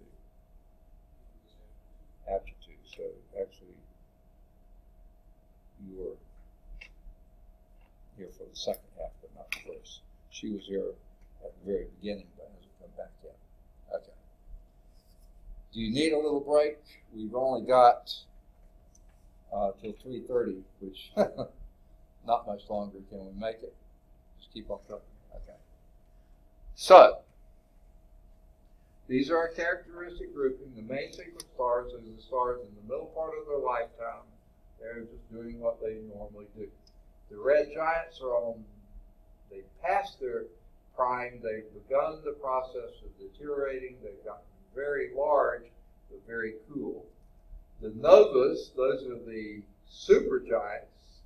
They are extraordinarily large and hot stars, and when they blow up, boy, did they ever get large. The white dwarfs are basically what's left over after they blow away the gases on the outside. Now, this is nowhere in this sequence. These are Cepheid variable stars, and this is a standard star used for distance calibration. And Hubble, if he didn't discover them, he put them to use. And by the way, you'll see that name a lot. You've already talked about the Hubble Space Telescope. Here he's showing up here. We're going to have Hubble's Law. He was a honcho when it comes to astronomy stuff. Would be a very good person to consider a paper if you wanted to do that. Let's talk about the Cepheid variable star. There's not a slide on it. It's just mentioned here, but nothing else illustrated about it. On your page 361 of your text, when you get your book, the first column, if you have the most current edition, stars such as the sun emit steady light because the force of gravitational contraction is balanced by the outward force of radiation energy. Okay? Outward flow of radiation energy. Variable stars, on the other hand, are stars that change in brightness over time. A Cepheid variable star, the one they mentioned here, is a slowly changing variable star that is used to measure distances. Okay? There's a general relationship between the period and the brightness. The longer the time needed for one pulse, the greater the overall energy output of the star. The period brightness relationship to a distance is calibrated by comparing the apparent brightness with the absolute magnitude, or true brightness, of a Cepheid at a known distance with a known time.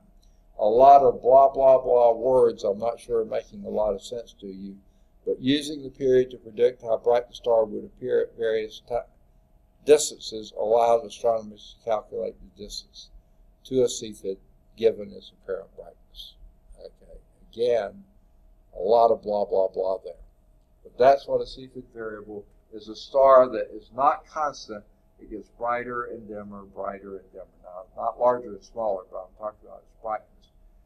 And it goes through this cycle very regularly. Okay?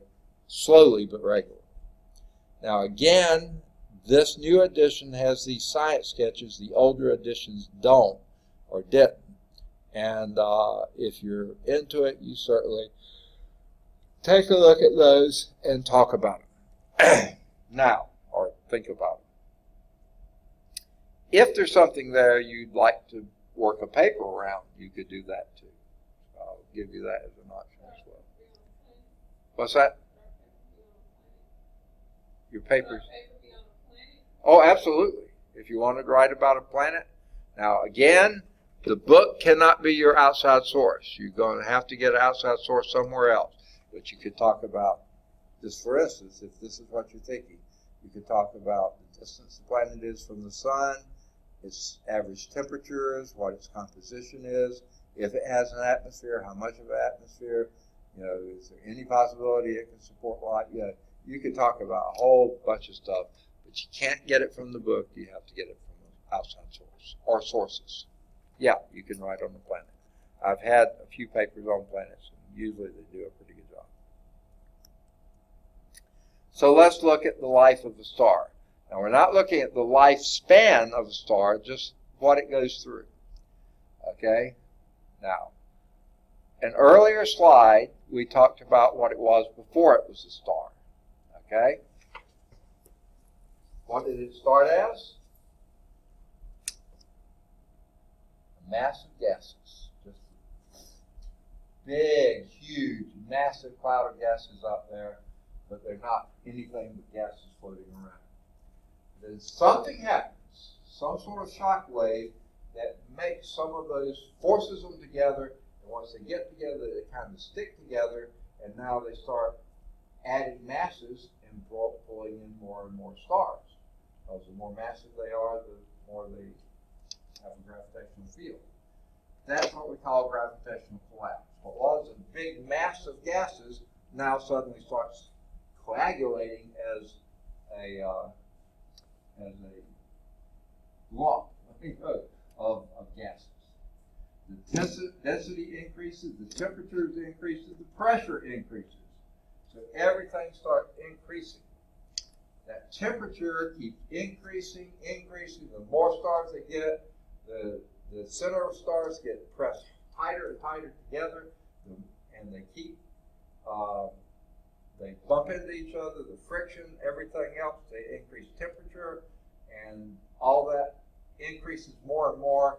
And finally, when that temperature reaches about 10 million K. Now remember, the surface temperature of the sun was 5,800 K or something around there, right? Nowhere close enough to support fusion. But when that inner part, the core, gets up to 10 million K, fusion occurs. They call it ignition as if it starts burning. It's not like striking a match, but this is when hydrogen starts fusing into helium. You have to get up to an incredibly high temperature. Now they form what they call a dynamical equilibrium. Gravity is pulling it inward, but the explosion, the radiation given off by the fusion, is blowing it outward, okay? And they have to balance each other. Before the balance is achieved, it's still a protostar, but when finally the balance is achieved, the inward force of energy is pretty much balanced by the outer pressure of the fusion energy, then it becomes a star. The star enters its main sequence. Before that, we don't call it, it wasn't on that chart at all. It enters the main sequence. That's purple snake down the middle. All right, so here's that illustration again. The core is incredibly hot. Okay, fusion starts happening. The mass of the star is pulling all the atoms inward. The fusion is pushing the energy outward, and you set up this dynamical equilibrium. Inward force due to energy, outward expansion from the radiation energy, and you get this equilibrium established. That now becomes a star. Main sequence star. So that's where they began. They began before that as a protostar, but when a brand new star is finally born, it's a main sequence star. What happens then? Okay? Now, remember that chart, the Hertzsprung-Russell diagram? That's not where the stars are located or anywhere else. That's just when you plot them on the thing, they fall there. Okay? So, after a star has lived, say it's an average star like the Sun, about 10 billion years, then it's going to start deteriorating. It's used up most of its hydrogen. For the bigger stars, that happens sooner. For the smaller stars, it takes a while, okay? Because it happens so slowly, okay? But at some point, then, it's burned up most of the hydrogen. The hydrogen in the core is exhausted, okay? So what happens, if there's no more hydrogen, you have no more fusion. So now, it's all gravitational. No expansion. So it collapses. When it collapses, it heats up even hotter, okay? Now, when it heats up hotter, the outer shell expands, but then cools, okay? This, when that expands, the outer shell expands, that becomes a red giant. Red because it's cool. Giant because of that expansion. That heat from the collapsing core pushes outward again, and it gets much larger than what it was before. Now think of this. Our sun is down there. Mercury's not too far from the sun. Venus is next, then Earth, then Mars, and then the asteroid belt. We'll talk about this in the next chapter. Then Jupiter's way out there. Saturn is way, way out there. Uranus is way, way, way, way out there. And finally, Neptune is, incredibly far out there. If and when, and more when, our sun, this happens to it, the outer shell expands, certainly Mercury is going to be engulfed, probably Venus, and maybe even Earth. It could actually go as far as Mars, just depending on how far it goes. Now, unless, of course, we're pushed further out, I don't know if that happens or not, okay? Never been there and done that, so I don't know. But if we stayed in the same place, we would be absorbed by that thing. We'd be dead meat by then, okay? But even if not, if we got pushed out, we'd be too cool, and we'd be dead meat. So whichever way, but we're not going to be around. No, okay. So the lifetime, the O stars, remember they're very rare, very, very, very hot. They live millions of years. The M star, trillions of years. Those are the coolest ones. We're in between that, billions of years. The mass determines the ultimate fate of the star. Okay? All stars go to red giants. Okay? The mass, whether they're a very massive star like the O's or very low mass stars like the M, what happens after that? And that's what we're going to talk about next. So here's the Hertzsprung diagram. Remember the snake was in here. Okay? They sort of shortened it this way and expanded it this way. So we started in the main sequence here, okay? That's a little bit further down than Earth was, because we were up here at 5.8, so we were about here. So this is one further down. Starts here. No, I'm sorry. Main sequence here, okay. So this is starting right about Earth, okay? Again, it's expanded this way and shortened this way. We become a red giant, and that could be growing for a while.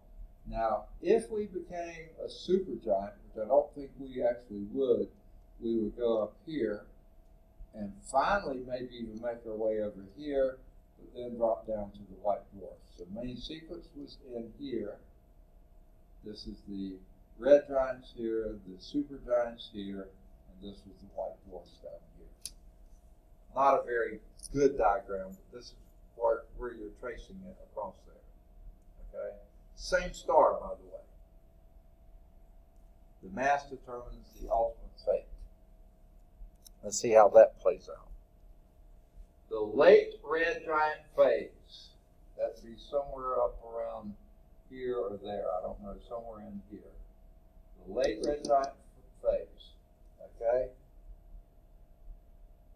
So what's happened? You burned up all the hydrogen, the core collapses, it gets extraordinarily hot and expands out. Now the star is far bigger than it was before, but cooler than it was before, especially out on the surface, so that made it the red giant. Now, if that core continues to collapse and heat some more, okay, then the core now is helium because you burned up all the hydrogen. It collapses again and heats some more. If you get up to helium fusion, which is much hotter than hydrogen, helium fuses to carbon. When that happens, then the radius of the luminosity decreases, moves back toward the main sequence again. And I'm guessing that could be this 4 here. Okay? Went back into the main sequence here.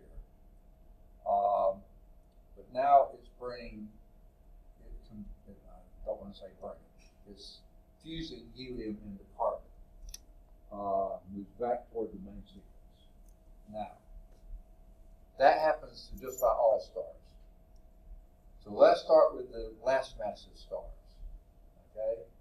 The helium in the fuel in the core is used up.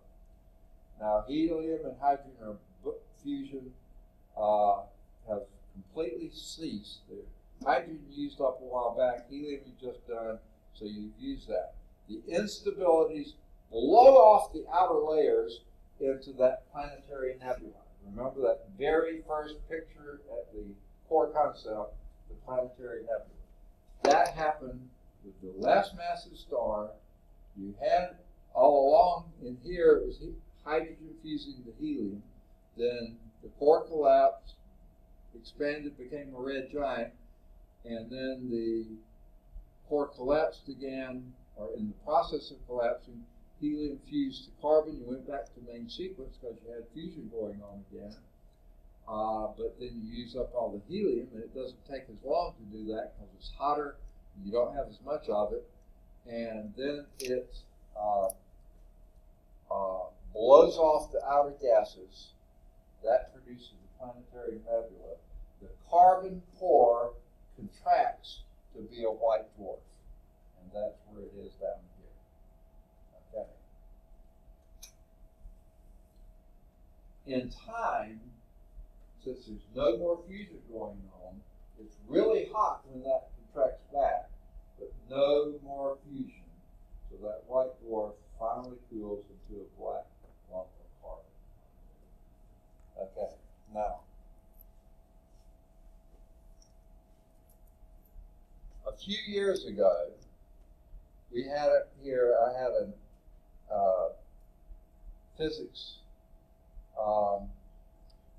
guy who was an adjunct for us. He was really a neat guy. His name was Dr. Bolshinsky.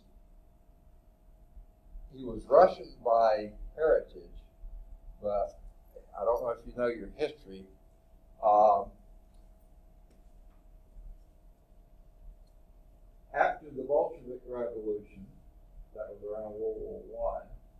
and then World War II under Stalin. Sometime in there, I think it was around Stalin, he started pulling in all these other states, it may have been after World War II, I think it was, and formed the USSR. No longer Russia. Russia is just one country in the Union of Soviet Socialist Republics. Okay? USSR. So it included a whole bunch of people. Well, Russia being the biggest and the most populous, they wanted to control things, so they sent Russians out into all these others. Ukraine, Belarus, Kazakhstan, Azerbaijan, Georgia, all these other places. They sent Russians to live there, trying to have more Russian influence. Dr. Bolshinsky his family somewhere back there was moved to Ukraine. And that's where he did. Well, USSR had a space agency. They were in the space race with the U.S. He worked for the Soviet Space Agency. But then, after Gorbachev, the Soviet Union dissolved.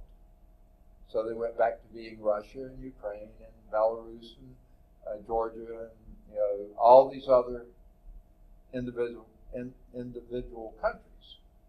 Well, he was living in Ukraine. Ukraine was poor. They wouldn't let the Russians move back to Russia, so he was stuck there. Russia still had a space program. It was smaller than it had been. Ukraine couldn't afford a space program. So there he was, a space scientist, living in Ukraine with no space program. What's he to do? So he immigrated to the U.S. They wouldn't let him move to Russia, so he came to the U.S. And we were so lucky to get him here. He knew his astronomy. He knew his physics. He was a really nice guy to get to know. Ultimately, he applied for it. I actually wrote a letter of recommendation. He got a job with NASA in Huntsville and teaches at UAH and works there. I guess he's still there. But he told me this story. Now remember, helium fuses to carbon. Okay? Carbon under very high temperatures and very high pressures. What does typically carbon become? High temperatures, high pressure. They're girls' best friends. Diamonds. They become diamonds. Now, I can't tell you whether that carbon actually becomes diamond or not, but my guess is that's why we have diamonds in the U.S. I mean, in somewhere down, not very many, but some. That's the residue from some collapsing and exploding. That's why we have diamonds. Okay, my guess. Well, the very first white dwarf they discovered, guess what they named it? This shows how weird physicists are, but also a pretty nice sense of humor. They named it Lucy. Now, why would they name it Lucy? Sort of a hint here, it was around the 60s or 70s. Who was the big musical group then? The Beatles. Lucy in the sky is dying. They named it after that song. Okay? That's why they named the first white dwarf, which they figured was a hot block of carbon formed under high pressure. Why not assume it had some diamond in it? So they named that person Lucy. Now, is a red dwarf star No. actual? No, usually they call it, I've never heard it referred to as red dwarf. They're white dwarfs, white because they're very hot. I heard the scientists say, that after they go down like that, they'll stay hot for billions of years. Yeah. They won't emit light. Okay. Oh, okay. And Up here they're red giants, Mhm. and then they become white dwarfs. Yeah. Okay. Then when they cool off, now maybe for a very short time they're red, Yeah. but they don't really call them that. They just go to black on part. And by the way, that could be what they call part of what's out there. They call black energy, dark energy. Dark matter, because you can't see it, but it's still there. Lots of it floating around out there. That later we'll run into that concept too. So, where we're ending today, I think it's time, isn't it? Where we're ending today is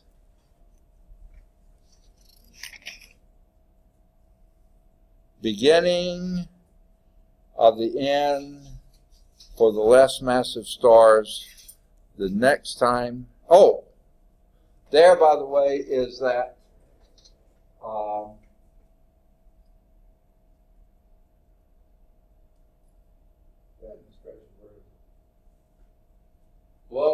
this is your planetary nebula. What's in the middle there is ultimately going to be that white dwarf. Hot, very hot. It blew off the gases on the outside, and that's your planetary nebula.